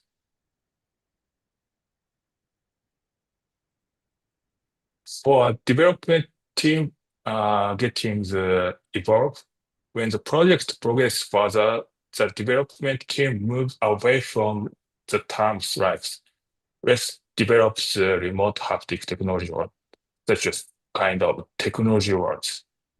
This is merely one possibility in a future where the palpation is fulfilled in the remote medical care. So how to start to find the needs and the high impact value? Rather than simply following the word of specialists, especially in the healthcare critical field, it's the clinicians. We have to observe their actions or how they skillfully navigate challenges point. Then identify needs and set a development goal. This is a common pitfall of tech development. Don't fall in love with your development concept. We need to align with the needs and criteria of clinical setting. It becomes a key driver of the development. So summary the key requirements for outstanding medical device developments. Verify a role that palpation plays in medical examination and aim to fulfill that role. Identify a high impact value your project can deliver. Don't equate the development of remote palpation technologies with that of remote haptic technologies. The last one is don't fall in love with your technology you develop because it can make you blind. Thank you.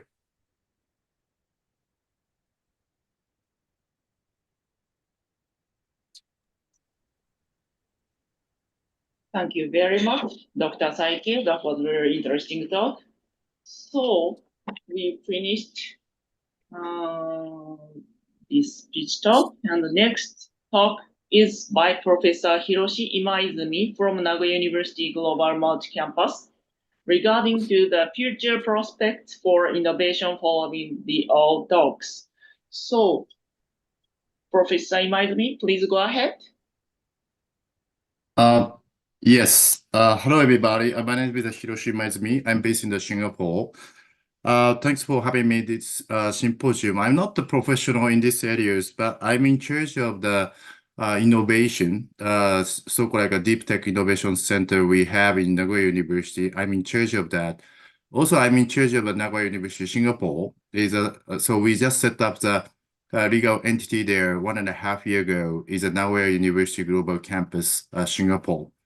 So today is basically that I'm gonna just sharing the our innovation activities. Also, basically the learning from this symposium from my perspective. Also a little bit future prospect, some prospect I just want to share with everybody. So first of all, is Nagoya is I think everybody familiar with.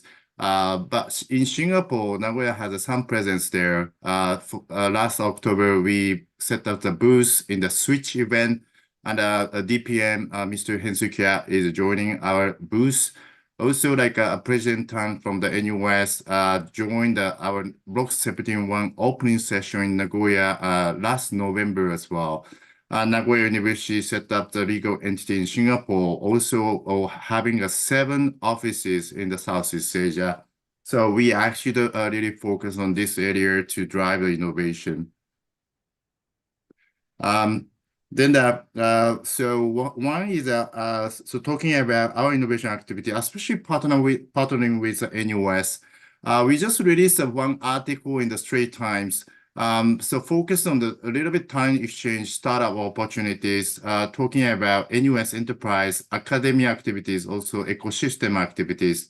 We actually build a pipeline for the innovation, like a startup, mindset perspective. NUS has a great initiative for the 20 years ago, starting from the Stanford University in Singapore. It's called like a NOC, NUS Overseas College. Nagoya was selected first, like a place in Japan. We are now having 3 students from NUS. They are working at the startup company as an internship for 6 months. And ecosystem, obviously the Block 71 Nagoya just opened. Through those activities, the Straits Times article, basically that we got the connect between the Central Japan region, also like Singapore, Southeast Asia region. Then we also had a great relationship with each faculty level. So obviously the medicine, nursing, especially the nursing, 6 students continuously exchange with our university for the more than 10 years. And economics is also has a continuous exchange. Engineering is one of the strengths from our university. Of course, this is an area for the industry. So robotics is definitely that is one of the strength point. And also like a Toyota or Denso is a mobility is there. Also ceramics is quite strong in that areas. Material science in the NUS, we have a great relationship NUS. The informatics, agriculture, biotech, especially quantum technology sciences, we have a relationship with NUS. Then one more thing is our office, Nagoya University Global Campus Limited, is located in the Block 71, Singapore. So through those like a relationship, we actually driving the innovative activities with, especially with NUS. We set up the 10 satellite branch offices in the Singapore as well. That's how we drive the innovation. Then I'm not a professional in these areas, but the future prospect for the innovation perspective, the learning from today's symposium from my side, especially I'm quite like a learning robotics, but also sensory technology, the neuroscience quite involved. So synergy of those kind of factors redefine the patient care, especially for the rehabilitation. That was so impressive. Then that making more treatment more efficient and more like effective and personalized as well. Then always is when we talk about like a future innovation is those kind of the like a great innovation already happened, the technology driven, and then the collaborate in each different areas, interdisciplinary kind of the environment is then the emerged innovation. That's fantastic. Is engineers, healthcare, professional, patient get together. Then maybe one more next stage for the future is a more little responsibility, the accountability part maybe coming. Like I just update here why I'm hearing that each like a great presentation today is a patient safety and maybe accessibilities, of course, a financial, maybe a geographical, but the geographical maybe a solve with today's presented technologies. Always AI is a data security, sensitive information, personal data information. That's a quite like a important part. So ensuring the medical technologies empower is like a more effectively healthcare professional patients. So that kind of the stage may be coming. That's my take today's session. So I only have 5 minutes. I think 5 minutes has passed. And thank you very much for having me this session. Thank you very much. Thank you very much, Professor Imaizumi. So let's move on to the live remote palpation demonstration session. Maybe it's a world first event, right? Okay. In this session, Professor Hirata and Dr. Sebastian make medical consultation from Singapore to the patient in Japan. So please type your question anytime if you ask any to both doctors and the patient. So Professor Shimoda, could you explain the details of the demonstration?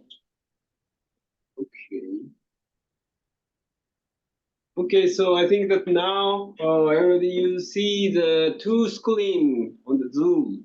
One is the Japan side, the other is the Singapore side. And the Singapore side with the medical clinician side, and the Japan side is the patient side. So one lady is sitting there, so can you hold on? She is the patient, Professor Hirata's patient of the tennis elbow. Now I think Professor Hirata and Dr. Sebastian will do the medical consultation using this device to her. So we need a bit preparation time, so please start preparation for doing that.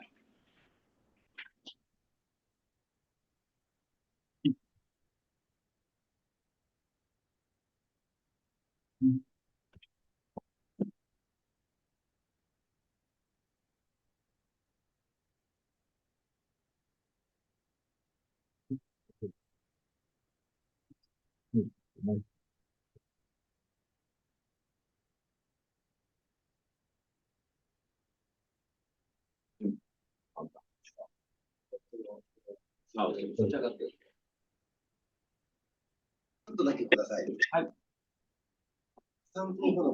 い、了解です。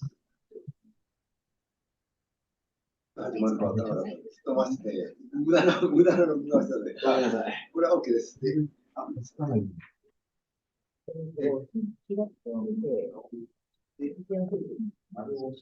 かりました。一問レポしてで、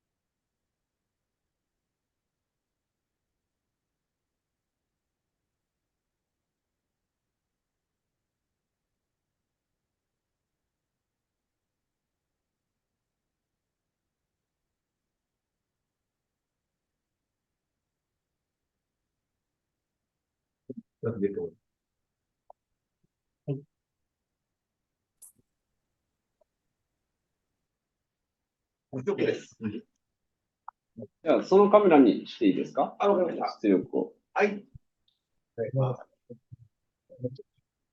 Okay, so we are ready. How is the Singapore side? A little bit. Okay, no problem. Don't rush it. Time.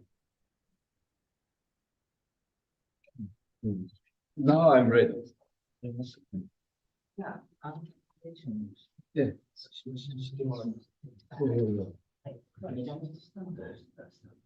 島君、透明ディスプレイの出力がおかしい。透明ディスプレイの出力がおかしい。何になってますか？顔になってる。今、人が押してるやつになってる。あ、じゃあ、そうです。前立肘のこの最後の説明。これじゃない。もう一回。これもう一回。そうです。あ、オッケーオッケーオッケー。一番上の直したところを直して。はい。はい、we are ready. Are you ready? Yeah, we are ready. Let's go ahead. Okay. Hello. I'm Dr. Hirata. I'm an orthopedic surgeon. Welcome to our remote palpation system for upper limb disorders. Can you describe the nature of your symptoms when pain started, and is it continuous or temporary or exaggerated by the sports activity, something like that?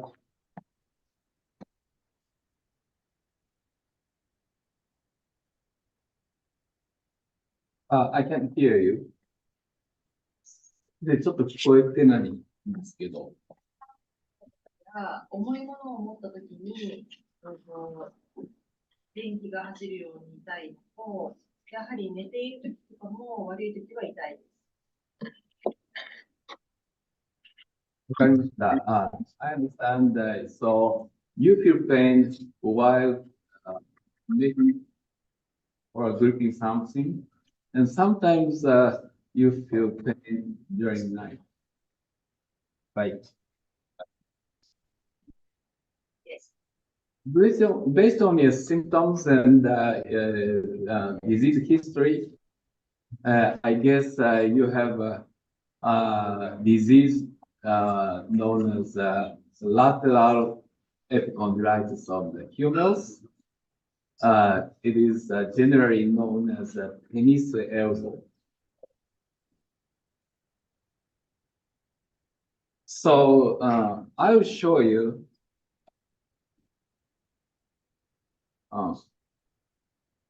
what the disease is like. You know, you see the figure on the transparent display. Yes. Yes. Okay. The highlighted area on the lateral side of the elbow indicate that the site of pain.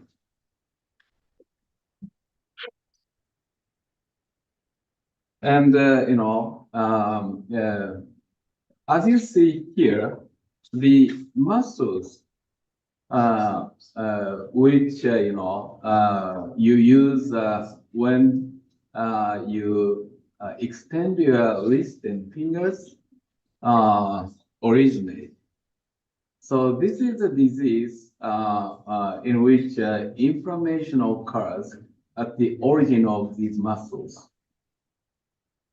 That's the reason why you feel pain when moving wrist and fingers. I'll show you next figure.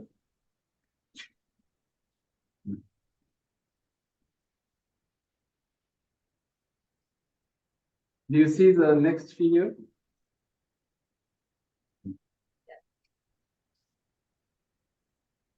The location indicated by the cross, is a painful site, the most painful site.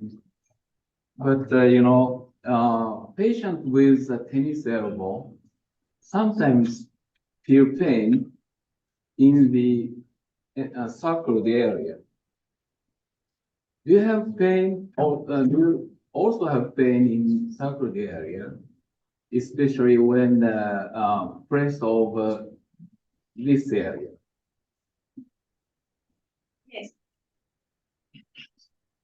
Okay, I'll check.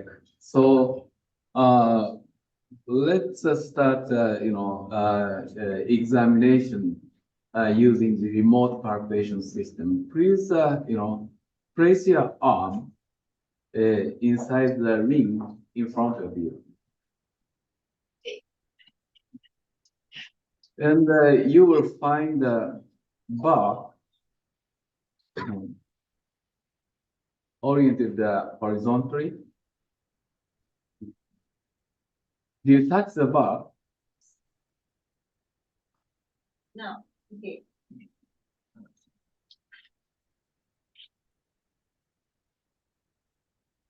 Can you grab the bar weakly? The bar.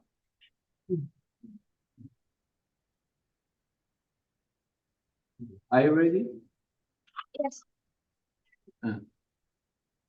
Okay, I'm going to touch the encircled, circled area in the forearms. Please wait.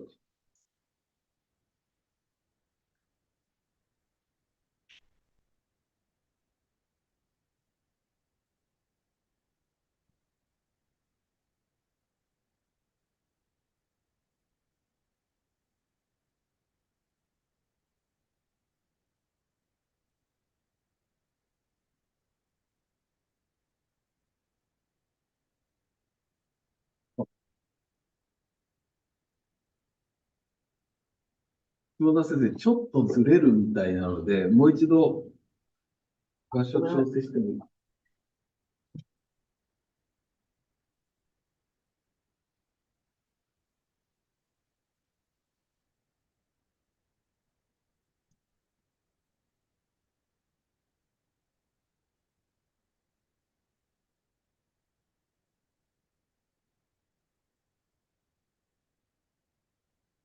すいません、大丈夫だと思います。Try again.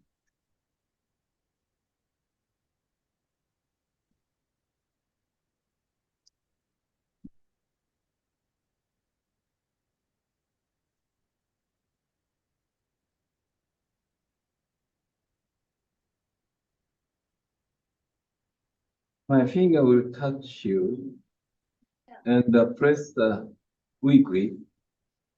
Does this hurt? Is this painful? No. No. Okay, I will press with moderate force. How about this time? Just a little right side. Now, left side you put, but my hand point is right side. Okay.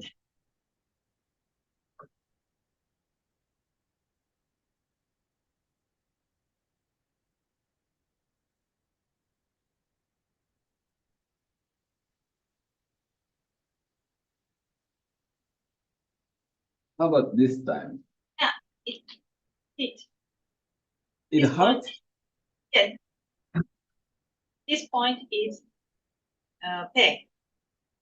Okay. Okay, then you're likely to have the tense elbow. And, I'll show you another figure.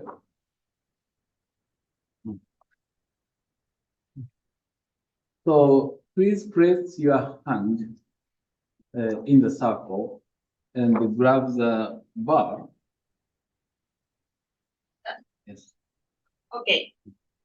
And grab it hard and try to extend your wrist.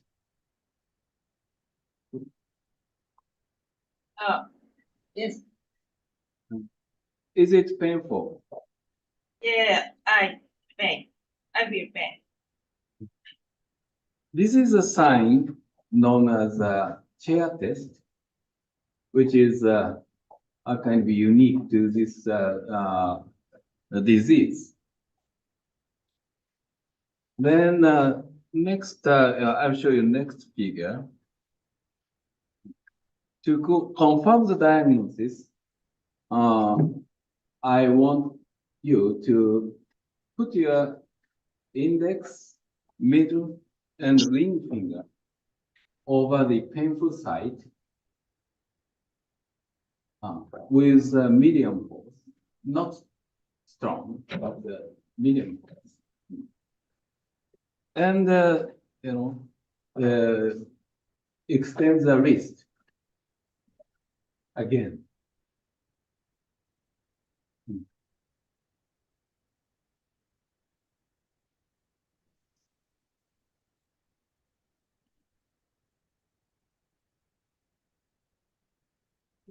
Okay, I will press the area again. Yeah. This time moderately. Okay. Okay. Is it painful? Yeah. Oh, okay. Then how about this? Is it okay? Oh. Please try extending your wrist again.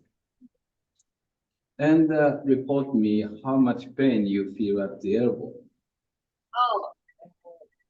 So. Better than when without pressure over Yeah. this here. This is, this maneuver do the same as, the tennis elbow springs do. To which, is a shock absorber, function as a shock absorber. So reduce the,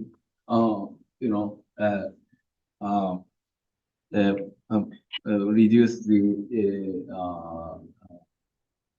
pull of the muscle over the on the origin. So by pressing this side, you feel less pain than without. So this indicates, this strongly suggests you have a tennis elbow. Oh. So let me confirm the diagnosis with the, sonography. Please take your arm out of the, system and place it on the examination table on the left side.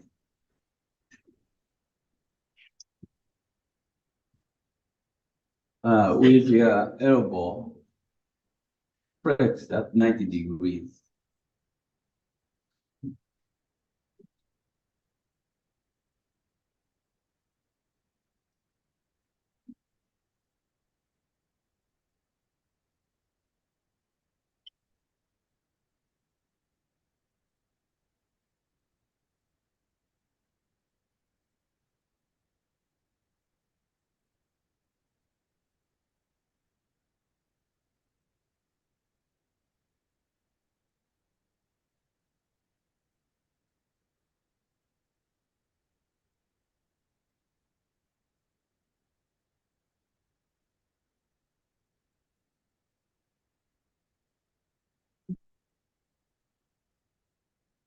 Are you ready?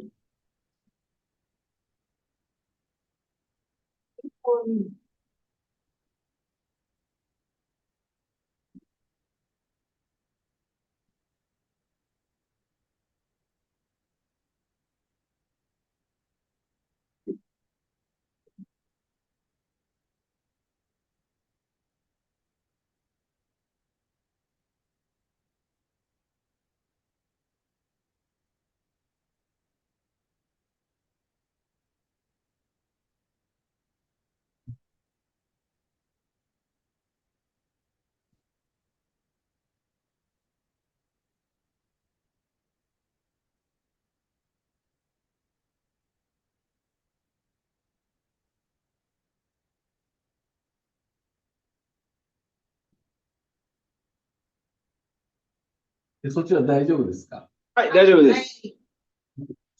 Okay, I will control the sonography probe from now.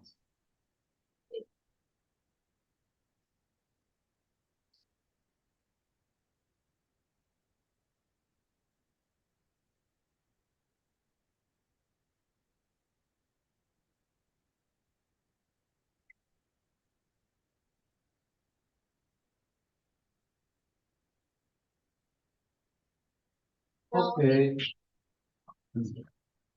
Can you move your arm towards the hand a little bit?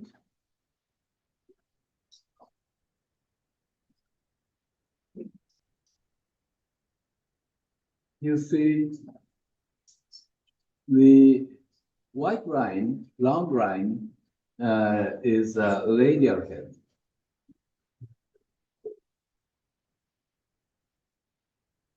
And 下田先生、もうちょっと前にしてもらえますか、腕を。すいません。もう一遍ちょっと上げますね。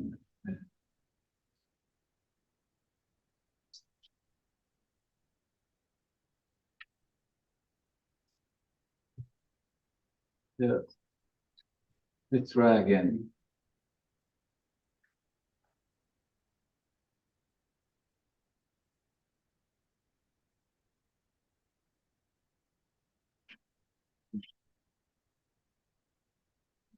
エコーがちょっと動かないですね。ち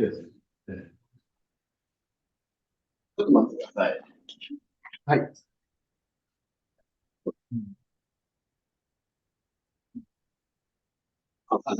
すいません。つながりました、また。お願いします。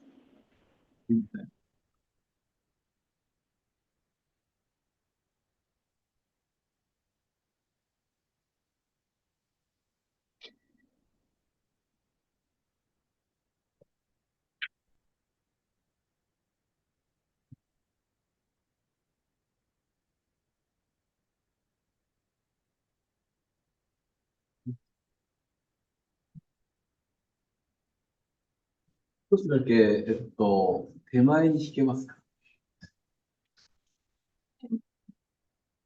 そうです。Okay, okay. Now you can see the profile of bone. The left, white line is the distal end of the humerus, and the round line is head of the radius, forearm bone, and above area is muscle. So please grasp your, please make fist and release. Then the muscles, you see the muscles move.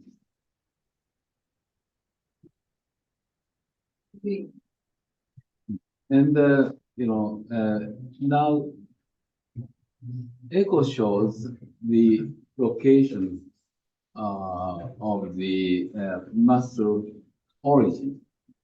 And it seems, the origin is intact, not ruptured. So this indicates your tennis level is not severe and probably responsible for the conservative treatment, like so to say, tennis elbow sprain. So I strongly advise you to go to the pharmacy nearby and get the tennis elbow sprain. Do you understand? Yeah, I see. Okay, then I will. Then I'd like to finish my examination. Thank you very much. Yeah.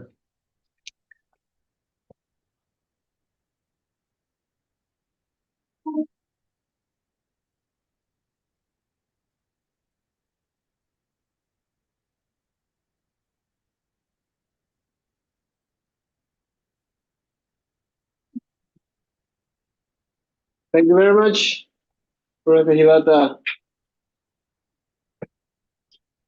So if you have time a bit, can Dr. Sebastian try a bit for that? Or you will do that?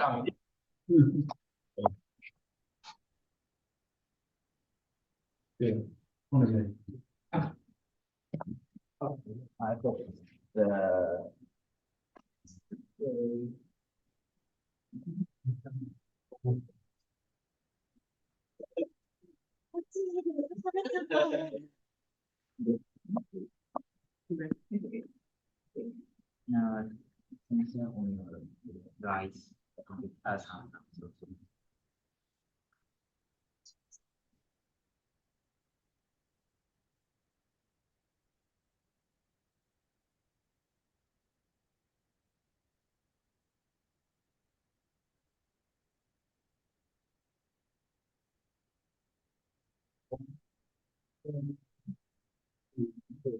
rice as you see that and push that circle to convert some. I disappear.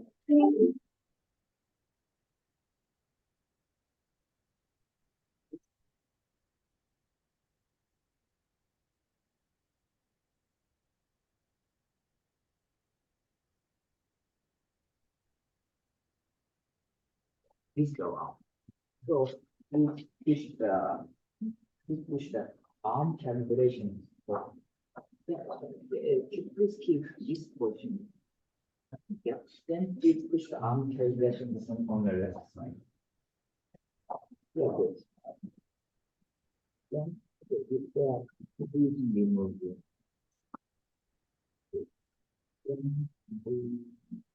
So now we can go to some figures on your left side.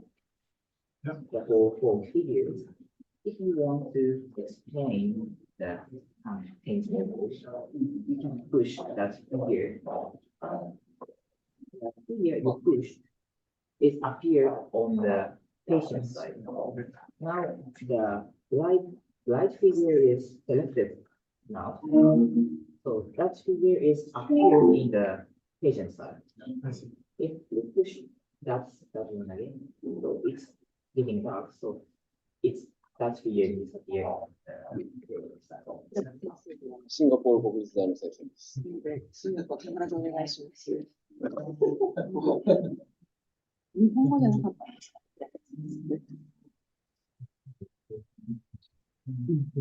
大きい声で喋る。わかりました。すみません。こっちにも入ってしまいました。今、ゆるく声を送ったんですけど。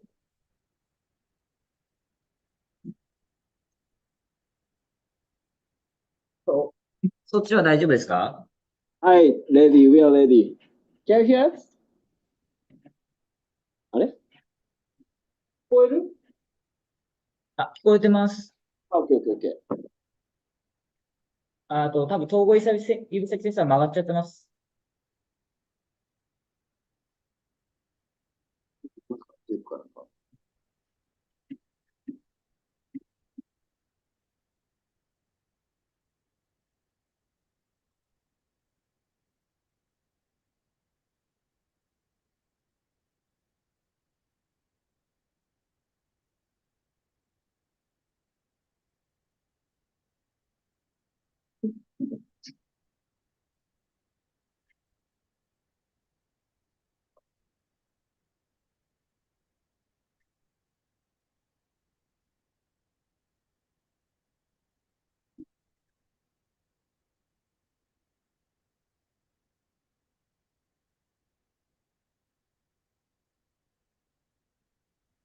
なんかした方が良ければ言ってください。めっちゃ回りすぎてる。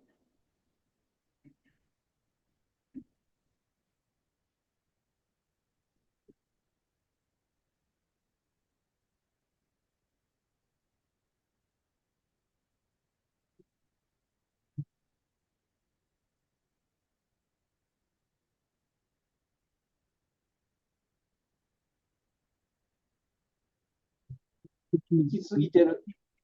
行き過ぎててどうしようもない。戻らない。じゃあ、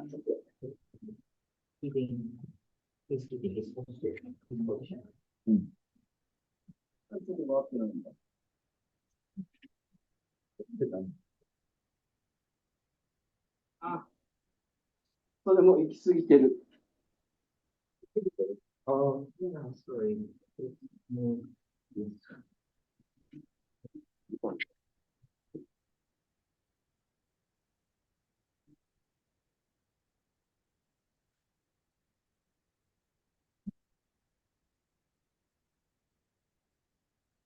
ちょっと何か言いますか？いや、大丈夫です。OK、多分大丈夫。ちょっと位置がずれてはいるけど。はい、わかりました。じゃあ、セットしてください。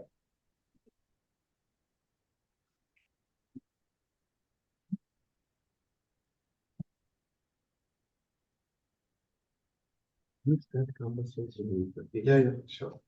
Hello. Hello. Hello. Hi. Good afternoon. My name is Sandeep.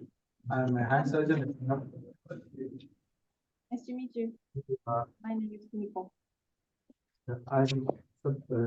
What are your complaints? I'm going to ask the same questions Prof. Hirata asked. We'll have to do this again. So, could you tell me what your complaints are? What is the problem? My leg is it's very elbow is very pain. How long has this pain been there for? How long have you had the pain?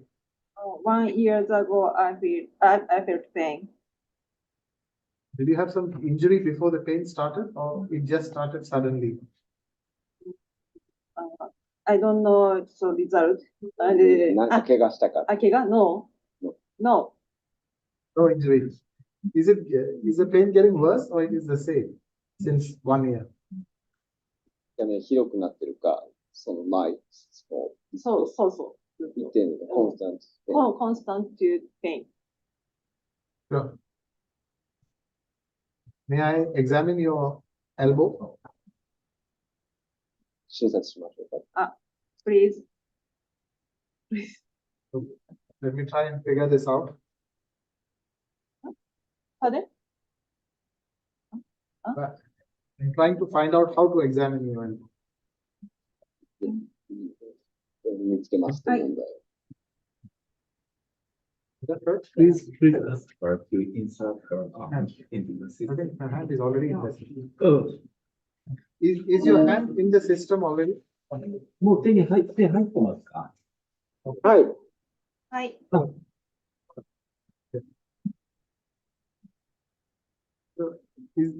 I'm trying to feel the elbow. Is this the area of pain?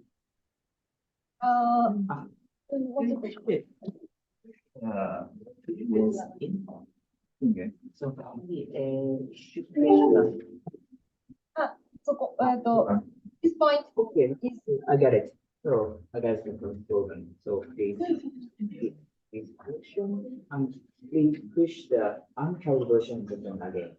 Unheld version on your left. No. On your left. On your left. On your left there is unheld version. Good. So now please push the around elbow area with thumb.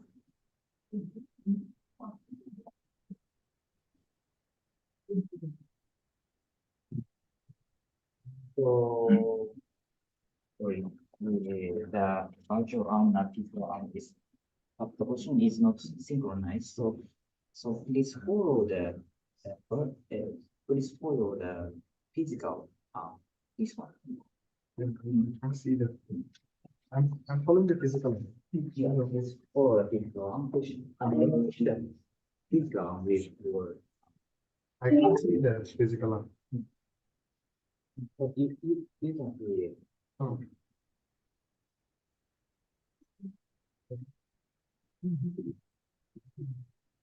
Does this feel like the area that is painful?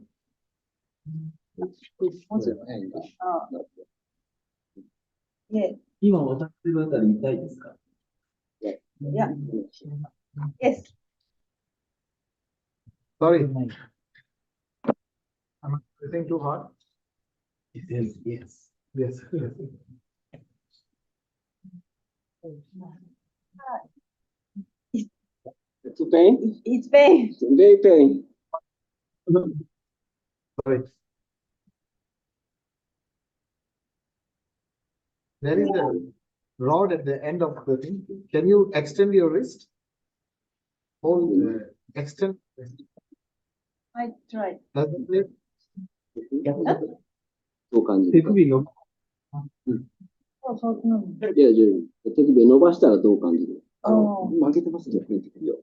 えまあまあ、どっちでもいい。こうか。when extend your wrist, does it hurt here? Pain? Pain? Yeah. Yes. Okay.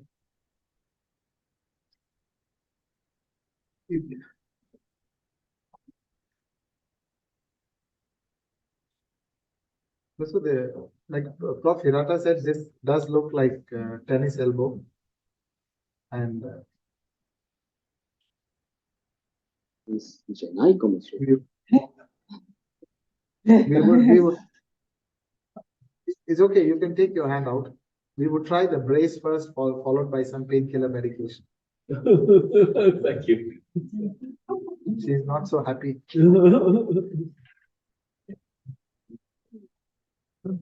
Yeah. Your hand is the larger hand that does not sync. Yeah. Sorry.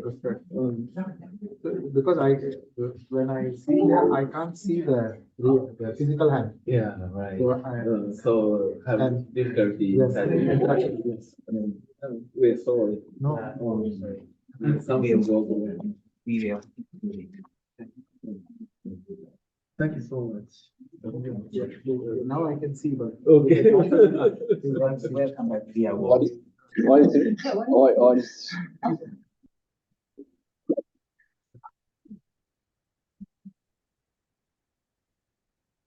Thank you very much. Thank you very much.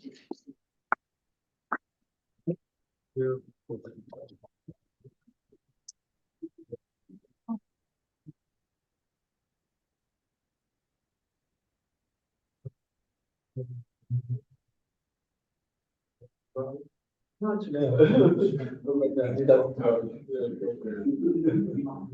あ、上田さん、クロージングに行く前にちょっと平田先生にもらって質問だけ聞いてもいいですか？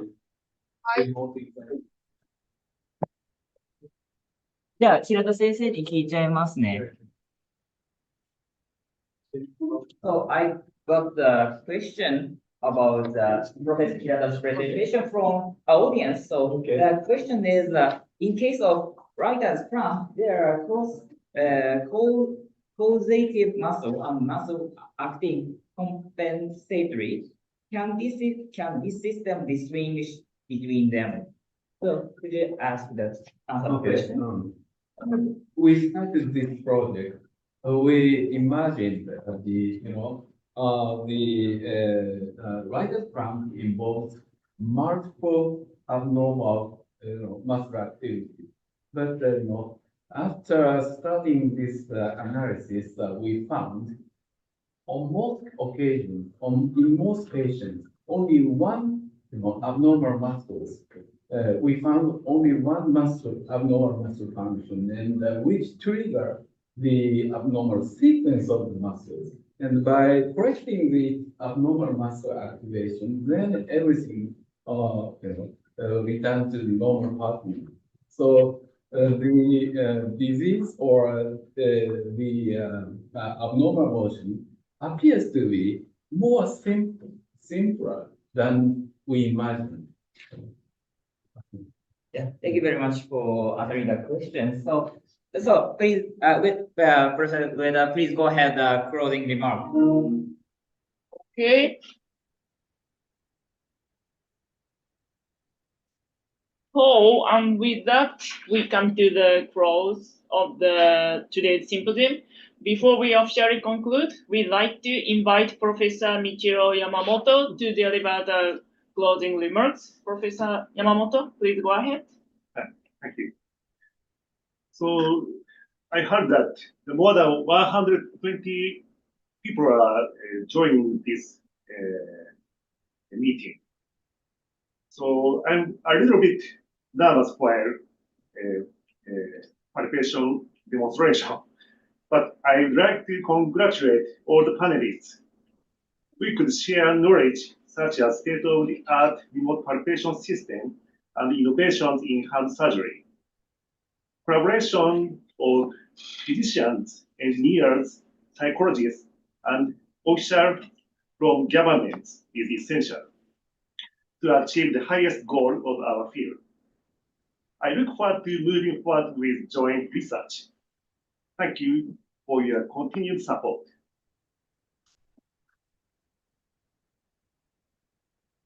Thank you, Professor Yamamoto. I hope today's discussions have sparked new ideas and collaborations. Thank you all for joining us, and we look forward to seeing you again at future events. So maybe that's a wrap? Yep. Okay.